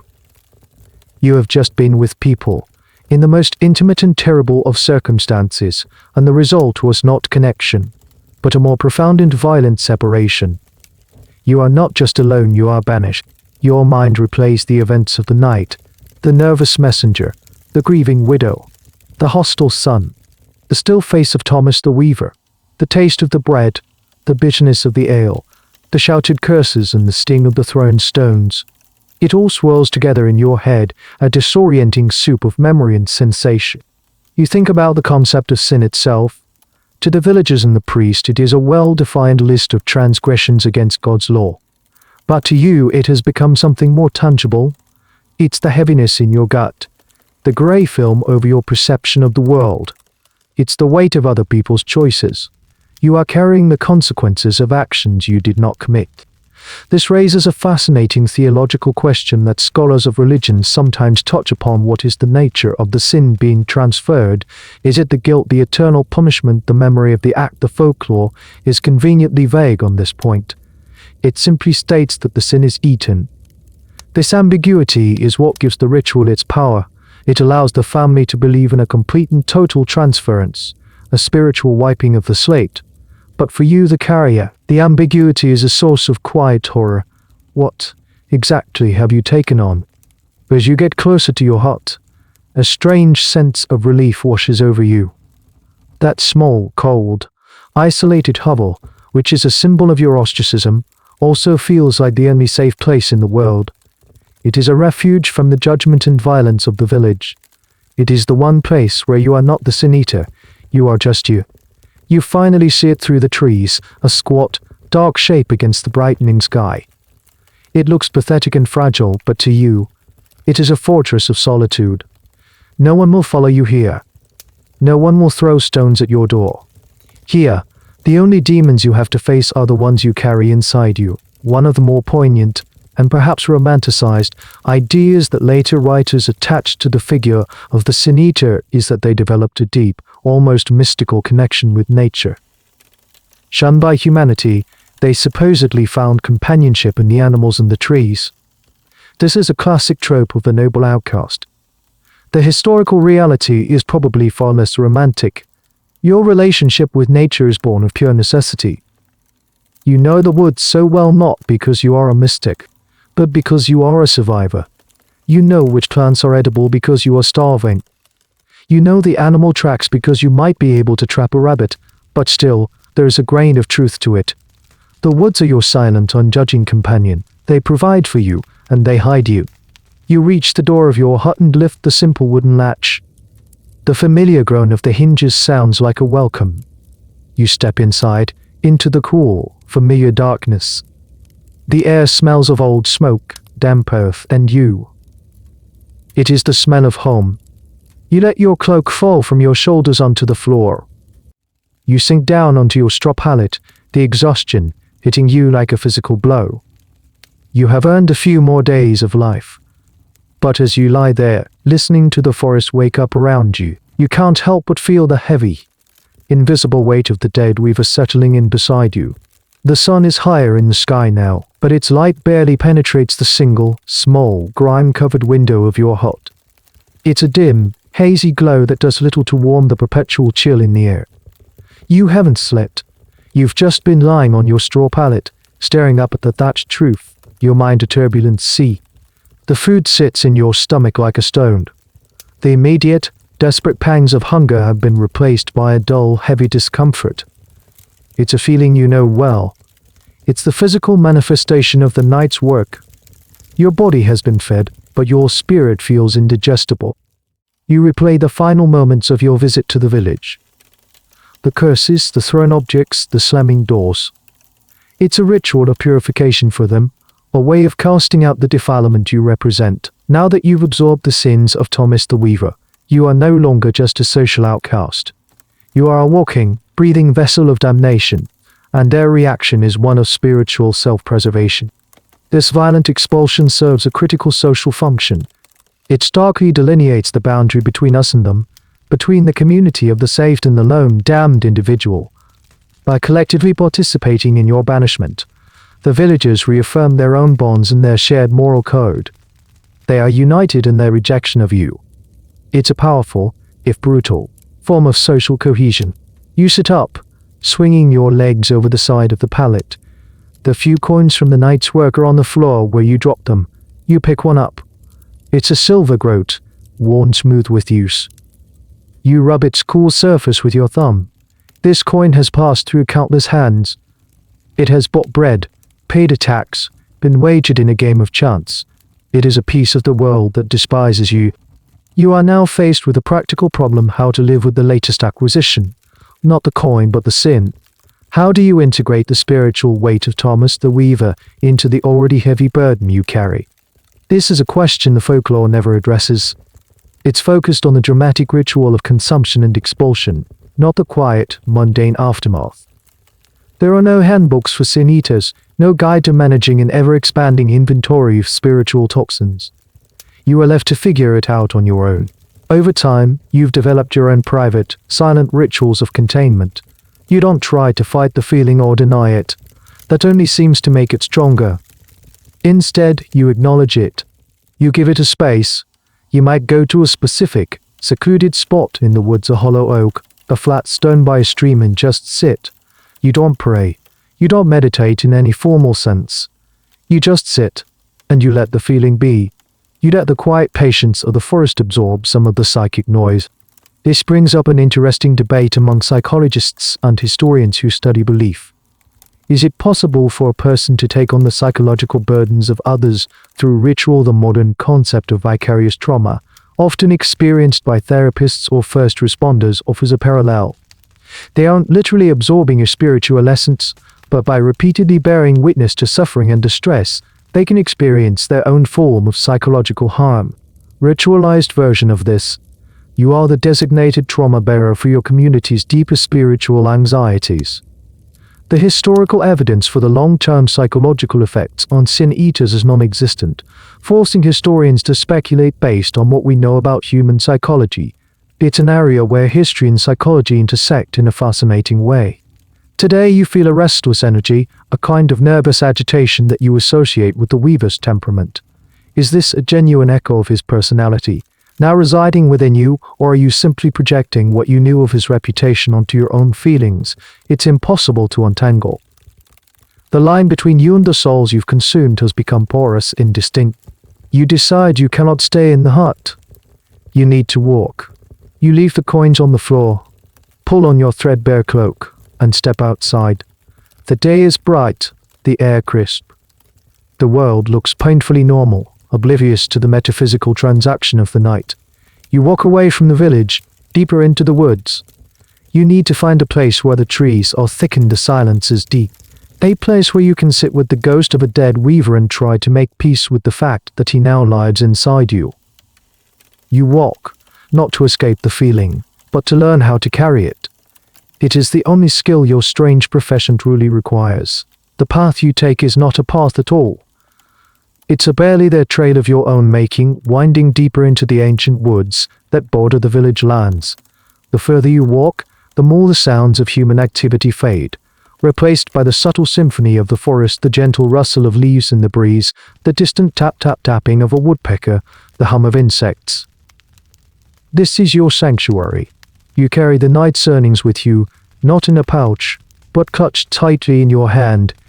The 3 small coins are a cold, hard knot against your palm. They are the tangible proof of the night's surreal events. Food payment, the 3-act play of your existence. The journey back is always the loneliest part. The adrenaline has worn off. The immediate fear of the chase has subsided. And what's left is a hollow, aching solitude. You are walking away from the only community you know, a community that has just violently reaffirmed that you are not part of it.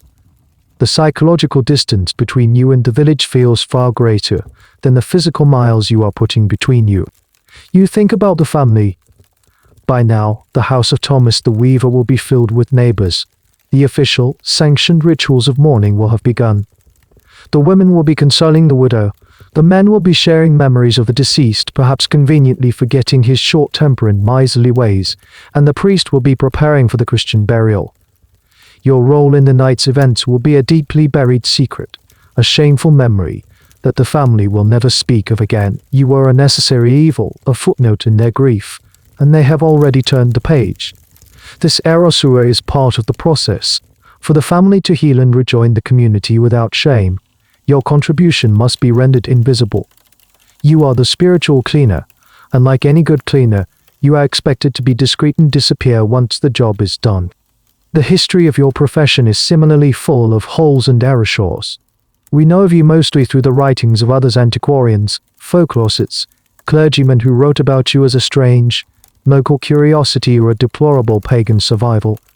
John Aubrey, the 17th century writer, described the Herefordshire sin-eater as a long, lean, lazy, paltry, old man and seemed to view the custom with a mix of fascination and disdain. These outside observers were not interested in your humanity or your experience.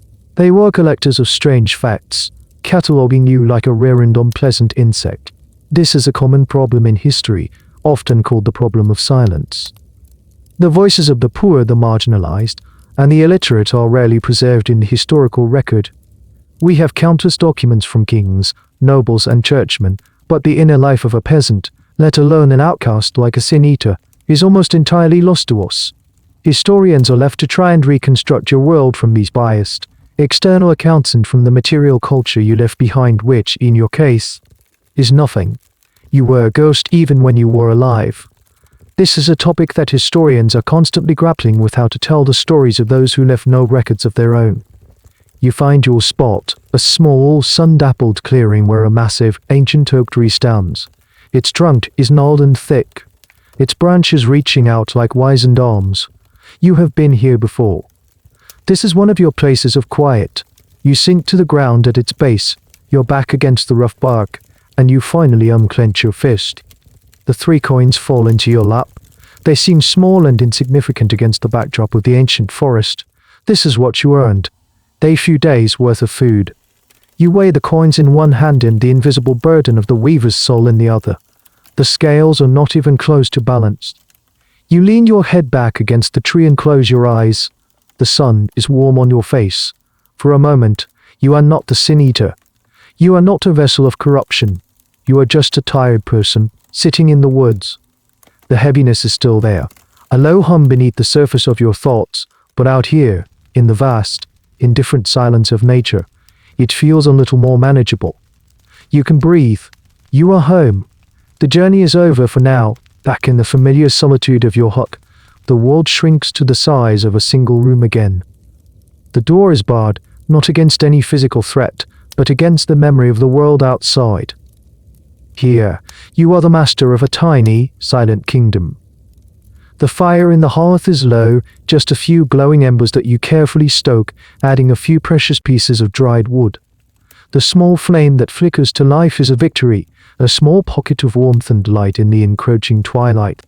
The food you ate hours ago is a heavy, settled presence in your stomach. The immediate threat of starvation has been pushed back, but the psychological meal is just beginning to be digested. This is the quiet, unseen part of your job, living with the consequences. How do you coexist with the newly acquired sins of Thomas the Weaver?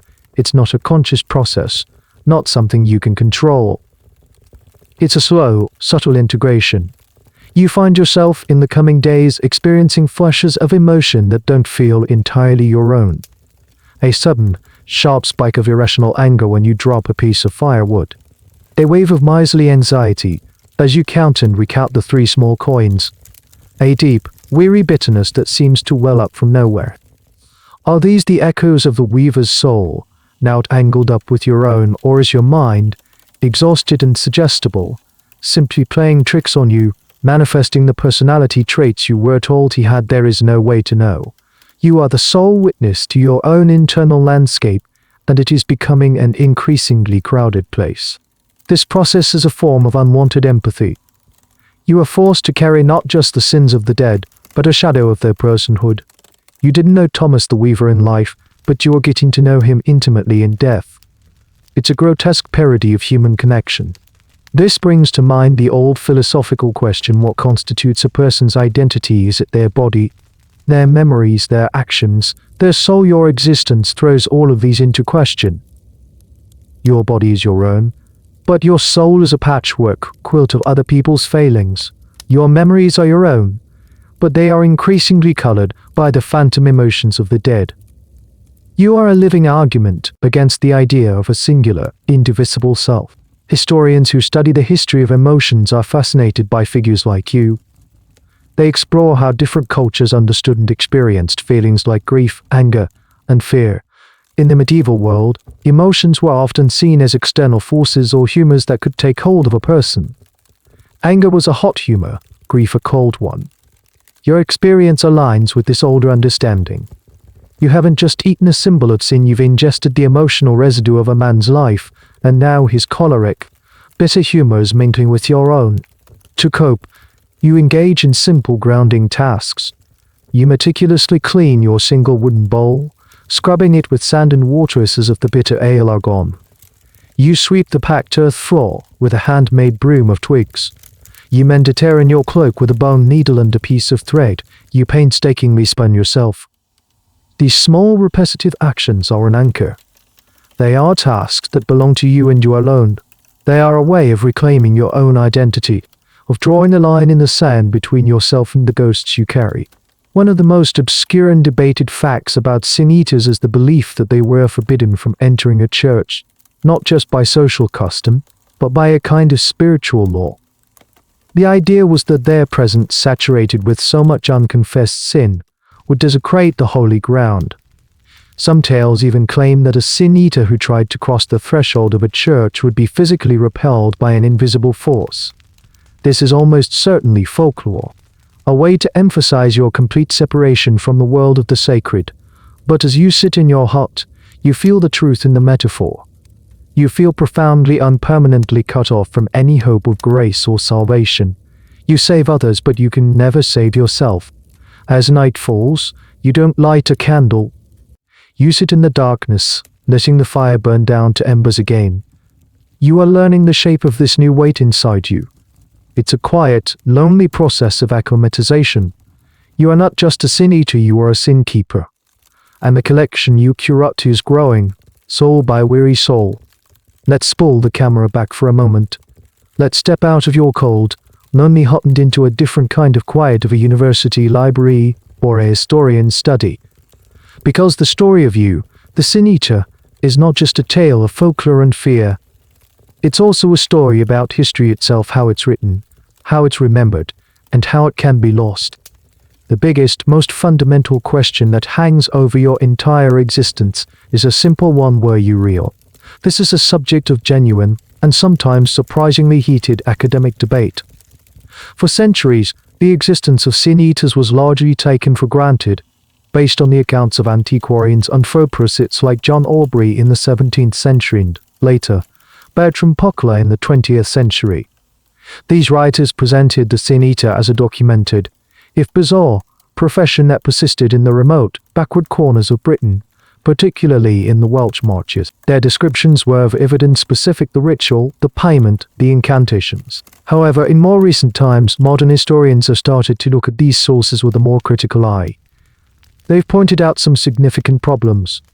Firstly, the evidence is incredibly thin. There are no official records, no court documents, no parish registers that mention sin-eater as a profession. The accounts we have are almost always second or third hand, written down long after the supposed events took place, often by educated outsiders who were explicitly looking for quaint or pagan customs. Secondly, these accounts can be suspiciously dramatic. The incantations, like the famous "I pawn my own soul," sound a bit too much like something from a Gothic novel. Historians now question whether these were genuine folk traditions or if they were embellished, or even invented, by the folklorists who recorded them. It was common for antiquarians of the past to eaten up messy folk tales to make them more compelling for their readers. This has led to a revisionist school of thought that argues the professional sin-eater, as a formally recognized role, probably never existed.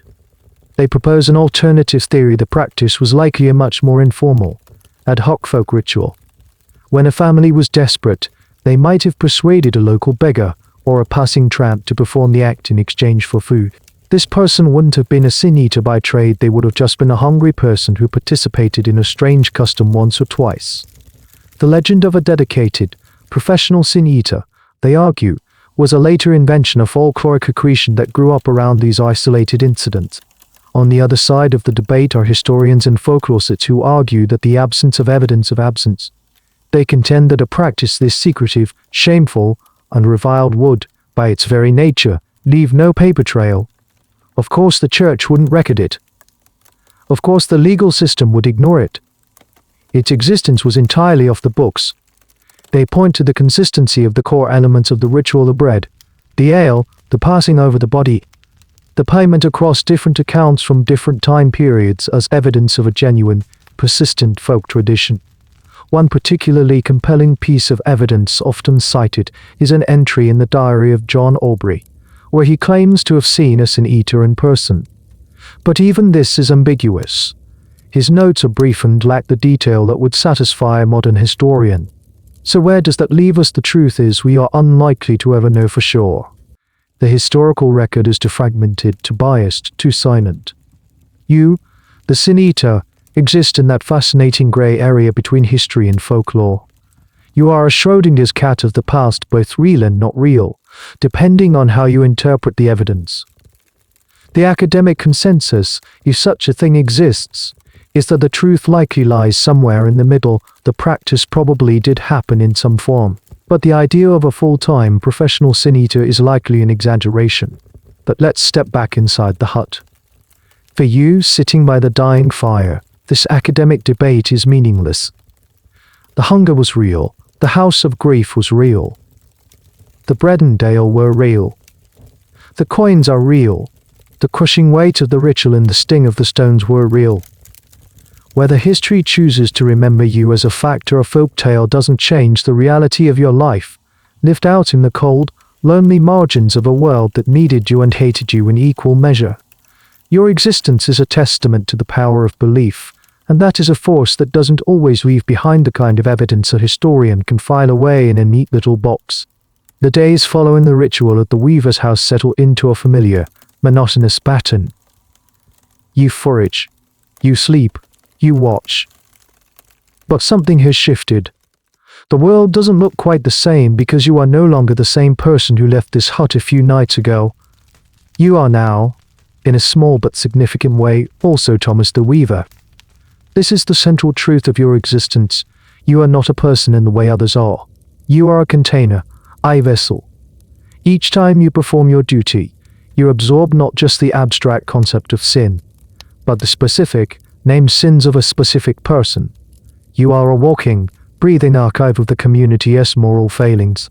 When you walk the edge of the woods and see the villages in the distance, you see them differently now. You don't just see a farmer, a blacksmith, a mother. You see the son of the woman whose pride you consumed last year. You see the neighbor of the man whose envy now resides within you. You are connected to them by a web of secrets that only you are fully aware of. It's a lonely and terrible form of intimacy. You have become a living symbol. To the villagers, you are the physical manifestation of everything they fear and reject in themselves.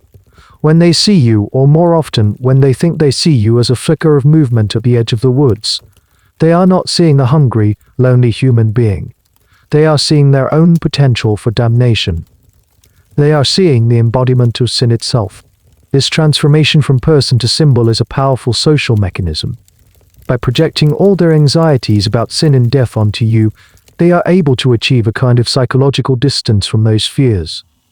Sin is not something inside them, it's something embodied by that creature in the woods.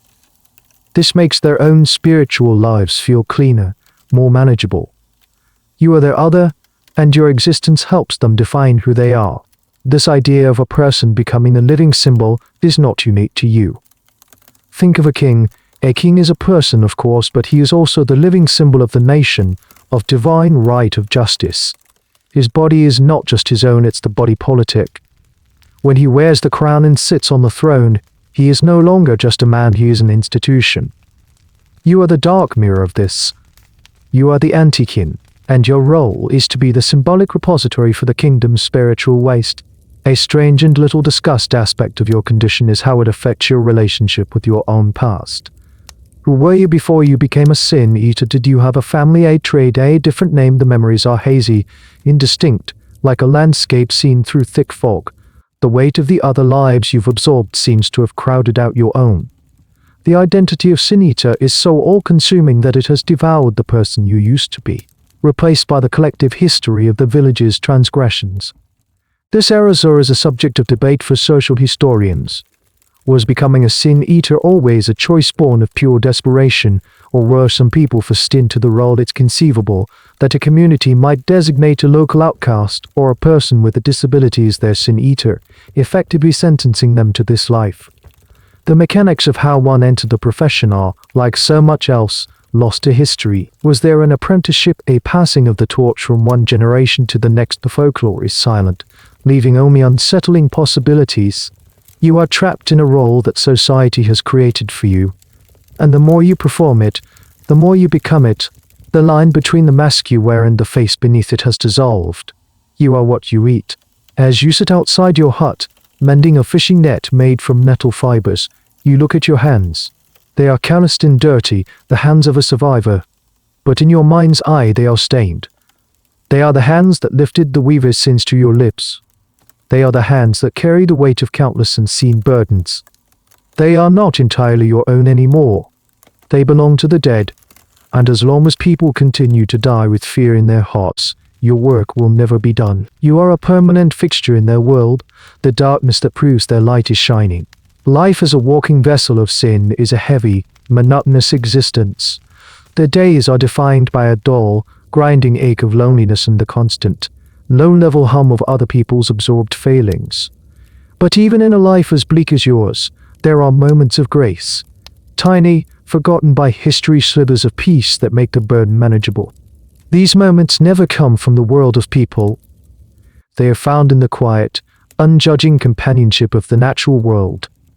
One afternoon you are checking a simple snare you set near a rabbit warren. The snare is empty, as it often is. Disappointment is a familiar taste. But as you stand up you see it a single, perfect foxglove flower, standing tall and proud in a patch of sunlight. Its bell-shaped, purple blossoms are speckled with intricate, darker spots on the inside. The villagers call it dead man's bells and view it with suspicion, knowing it to be a potent poison. They see death in it. But you see something else. You see its defiant beauty. You see the complex, perfect pattern of its creation. You reach out, not to touch it, but just to hover your fingers near its petals. In this moment, there is no hunger. There is no loneliness. There is no loneliness. There is only the deep, impossible purple of the flower and the silent, sunlit woods. It is a moment of pure, unadulterated perception. It costs nothing, and it asks for nothing in return, a reminder of a beauty that exists completely outside the grim economy of salvation and damnation. Another time, during a long, cold rain, you huddle in your hut, listening to the relentless drumming on the thatched roof. A tiny field mouse, bolder than usual, scurries out from a crack in the wall. It stops a few feet from you, its nose twitching. Its black, beady eyes watching you with an unnerving stillness. You have a small, precious crust of acorn bread saved from the morning. It's barely a mouthful.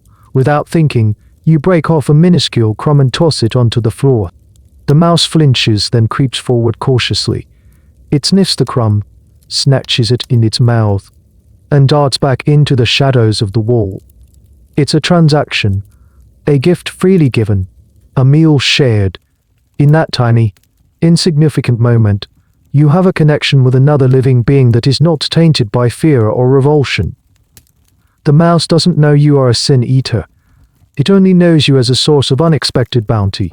For a few seconds, you are not a monster.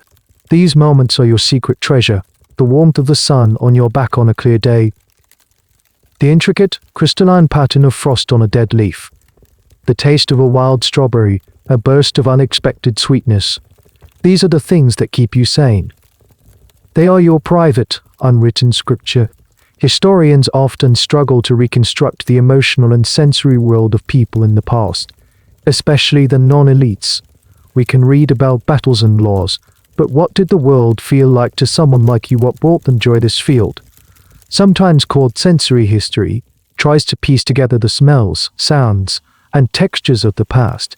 It's a challenging and speculative field, but it reminds us that even in the harshest of circumstances, people still lived in a rich sensory world. Your brief moment with the foxglove is a perfect example of this.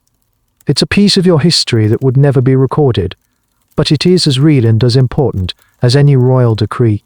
The academic debate about your existence, fact or folklore, often misses this point entirely. It focuses on the grim ritual, the social ostracism, the theological implications. It rarely considers the possibility of these small, human moments of respite. Did sin-eaters have a sense of humor? Did they ever laugh? Did they sing to themselves in the woods? The historical record is silent, because these are not the kinds of details that antiquarians and folklorists were looking for. They were looking for the monstrous, the pagan, the other. They were not looking for the human. But these moments are the key to your survival. They are the counterbalance to the weight you carry. The world of men has cast you out and loaded you with its darkness. But the world of nature, in its vast, beautiful indifference, offers a different kind of solace. It doesn't offer salvation or forgiveness. It offers something much simpler, and perhaps more profound, a place to simply be. As the sun sets, casting a golden light through the trees, you hold on to the memory of the foxglove and the field mouse. They are your proof that even in a life defined by the sins of others, small, unblemished things can still exist. The seasons turn, each one etching another line onto your face and adding another layer to the invisible burden you carry. You are a tree, and each ritual is another ring, marking not the passage of time, but the passage of souls through you. Spring follows winter, summer follows winter, summer follows spring, but the inner landscape of your being grows heavier, more crowded. You no longer try to separate your own feelings from the echoes of the dead. The emotional bleed-through has become a permanent part of your consciousness. Sometimes you wake in the night with a jolt of terror that is not your own, a phantom memory of a fatal fall from a horse, the sin of a man you absolved 3 years ago. Other times, a wave of deep, inconceivable grief washes over you as you mend your fishing net, the sorrow of a young mother who died in childbirth, her sins of despair now woven into the fabric of your soul. You are a library of last moments and final regrets. You carry the bitter envy of a landless farmer for his landed neighbor. You carry the quiet greed of a merchant who cheated on his weights. You carry the secret shame of a village elder who was not as pious as he seemed. These are not just abstract sins, they are the emotional ghosts of the people who committed them. The cumulative effect is a slow, creeping erosion of your own self. It's becoming harder to remember what your own, unadulterated emotions feel like. What is your anger? Versus the weaver's anger, what is your sadness? Versus the young mother's, you are a chorus of discordant voices, a multitude contained within a single, lonely body. This idea of carrying the weight of a community's sins has parallels in religious figures across many cultures. The concept of the Bodhisattva in Mahayana Buddhism, for example, is of an enlightened being who delays their own nirvana out of compassion, choosing to stay in the world to help all sentient beings achieve enlightenment. They willingly take on the suffering of others. You are a dark, folkloric echo of this Bodhisattva of the damned, operating not out of compassion, but out of a desperate need to survive. Your body itself feels the weight. Your shoulders are perpetually stooped, as if under a physical load. Your movements are slow, deliberate, as if you are wading through a thick, invisible medium.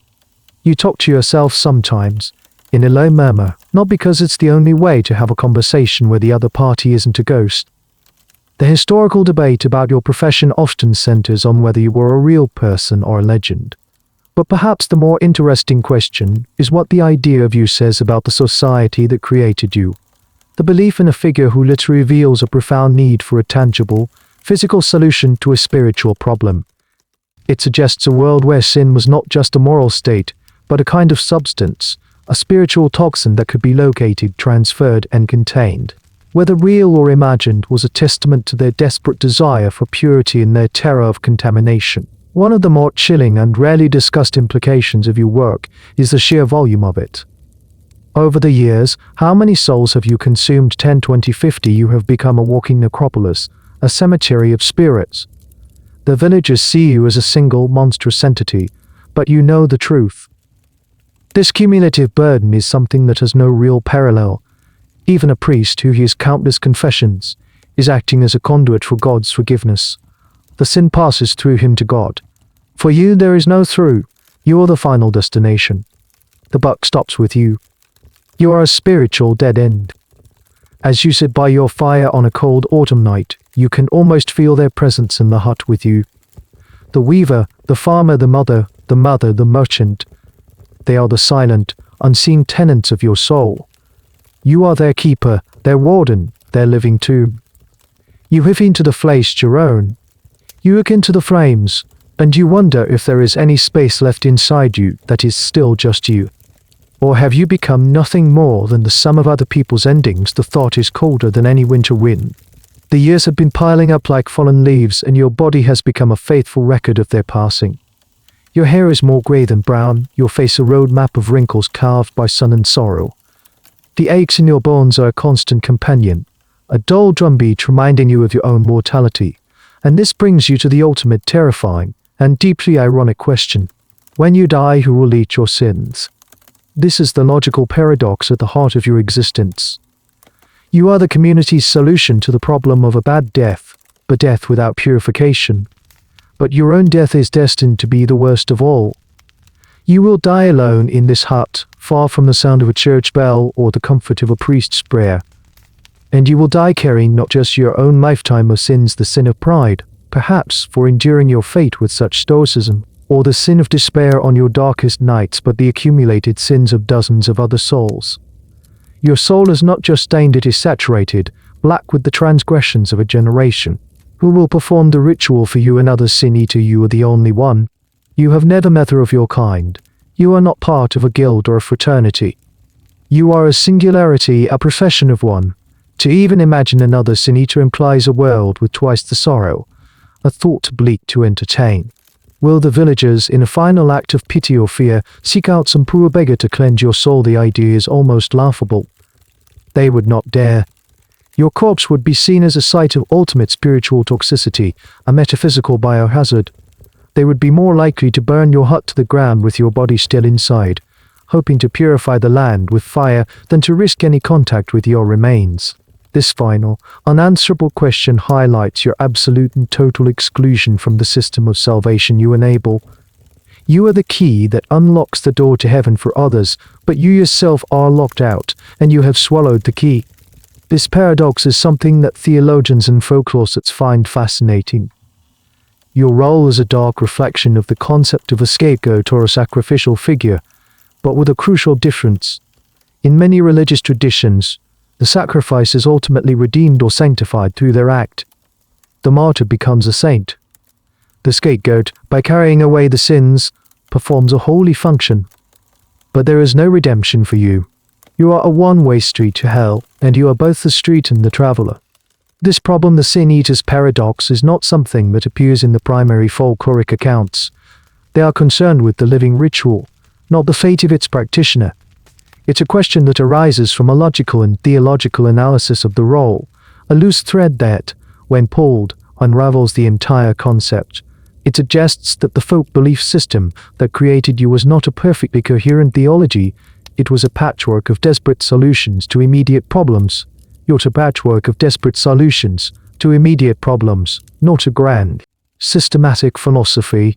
They needed a way to save their dead, and they weren't overly concerned with the eternal fate of the person who helped them do it. You spend long hours contemplating this. Sometimes, you feel a surge of black, cosmic humor at the irony of it all. Other times, a wave of profound, soul-crushing despair washes over you. To be the purveyor of a cure that you yourself can never receive is a special kind of torment. You look around your small bare hut.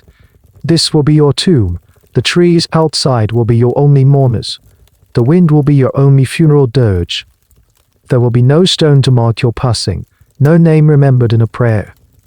You will disappear as completely as if you had never been, leaving behind only the faintest of legends, a scary story for children on a dark night. As you lie on your pallet, feeling the chill of the earth seep into your old bones, you come to a strange, quiet acceptance. Your fate is sealed. Your purpose was to be the vessel, the container, the end of the line. And perhaps, in a way, there is a kind of peace in that. There is no one left to save you, so there is nothing left to hope for. And in the absence of hope, there can also be an absence of fear. Your end will be the same as your life, solitary, silent, and unseen by the world you serve.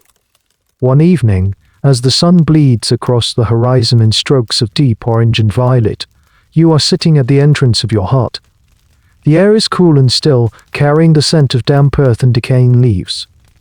The forest is settling into its nightly rhythm, a soft hum of life receding into the shadows. You are not foraging, not mending, not working. You are simply watching the day die. Your body is a landscape of quiet aches. Your breathing is a shallow, patient rhythm.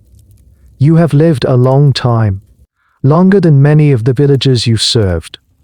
You've outlived the hostile son of the weaver, who fell from a horse a decade ago.